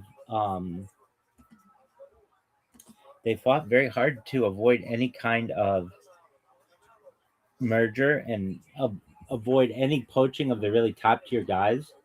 And it looks like they're going to be successful, meaning they're going to live golf. I've said this before. I haven't said it to any. I think I've just said it on the stream though. I could see eventually the I think it's called the Qatari Masters. It's something like that. Be bigger than the Masters tournament in Augusta. Like the Masters is big, but it's very American, and there isn't really a big international tournament in that part of the world that's taken seriously. And they were going to offer a lot more money, and so I think in the future that could be a really big tournament. And you may say, well, Where is it played? I think it's Qatar. Oh, okay. And the thing is, like, I keep saying the thing is, but Qatar doesn't have that many events. Like, I think they bribed the FIFA officials to get the World Cup there in like 2022 or whatever. And I think that they just are basically like, okay, is there an opportunity for us to buy the sport? And if there is, then you just tell us what the price is. And I also think there's been an argument, and again, I could be wrong on this because I mean I'm not a member at Augusta, but the Masters, the membership at the Masters, or I should say at Augusta National, doesn't really like the Masters, or some people there don't like the Masters. They're like, yes, it makes it so that everybody knows about us and everything, but every single person who's a member here is like a multimillionaire or a billionaire. And we don't need that tournament. And it brings in all kinds of like Destroys the course. yeah, exactly. And we don't need it. Like, but basically the whole spring is dedicated to the Masters, and we don't. It's not like the club's going to close. We have the deepest pockets of anyone in the world when it comes to golf. So it's like we don't need it, and so let's not even have it played anymore. And I think that the people who run it are basically like, yeah, I get what you're saying, but it's still what people. That's why they know us, and it's why you wanted to be a member in the first place, is because it's the biggest golf tournament in the world. But I could even see that happening someday, where the the people at Augusta are just like, look, it's too much of a hassle, all of this stuff, dude. They have some sweet stuff. My dad used to go to the Masters, and he would bring back uh like all this merchandise, and he would talk about like, and I've even read, but like how all the merchandise is really pretty like I don't know how much it is, how much it was then, but this is like in the 80s he would go. Um, but you would get like now today. I was looking at their menu. Have you seen their menu? Like at the clubhouse or to eat? Yeah, for the Masters. Like, I have not. how much do you think a sandwich is? Their big thing is a palmetto sandwich. How much do you think a palmetto sandwich is at Augusta National during the Masters? Oh, I'm gonna. It's expensive, I assume, right? It's the Masters, dog. Okay. Like $60 maybe. It's $1. Oh, I was, yeah. Well, I asked you, I'm like, is it gonna be expensive or like not? I know that's, but if I would have said no, it's not, then you would have guessed $1. So I played you, son. But yeah, I may have not gone that low, but yeah, I knew there was gonna be like super high or super low. right. I mean, they get all the money from the. How much are the tickets to get in though? Like $400. So that's a big thing. They used to, you don't get tickets, you get badges, which is different, and it's a wait list. Like you could be on the wait list for like 50 years. Um, the way my dad knew people who could get him in, and he knew like golf course superintendents and stuff. And all the golf course superintendents of the major country club, like he knew country club superintendents and stuff.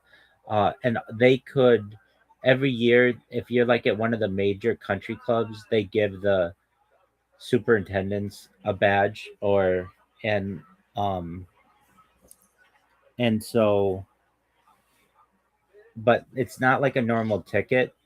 And then I remember this one time we had this so my cousins had a friend of theirs who um from Newport Beach who grew up, like if you know Newport Beach, it's like arguably the nicest place in Orange County. Laguna Beach, Newport Beach. There's some arguments between the two. And he started a a, he started a basket company. If you're like a basket company, yeah. Like gift baskets, corporate gift baskets for like the NFL and stuff, and it took off. And so he became a multimillionaire at like a very young age. It's still a company in Orange County. And one time, um, this person was at it was like really late, and my my cousin's friend was like, I can get tickets to the Super Bowl and to the NBA Finals and to the Major League Baseball and the Stanley Cup all in the same year. And he was telling my dad, if you want to go, you just tell me and we'll go. And my dad didn't really want to go to any of that stuff. My dad was like, how about the Masters? And this guy is like, what's the Masters? My dad's like, you obviously don't know anything about golf. It's the biggest tournament in golf. And this guy was on the phone with American Express for like 2 hours in the middle of the night trying to get a master's badge. And eventually was able to get it. But basically it was Don't like they, it was much. It's like a golf course. Can't they fit like thousands of people in it? Like, do you know the capacity of it? Well, I mean, yeah, you could potentially fit that many, but they don't want it to be the Super Bowl or a NASCAR event or something. That it's like you have to wear when you go. You're not. It's all everything's different there. It's not the crowd. You don't call it the crowd or the audience or anything. You're called patrons.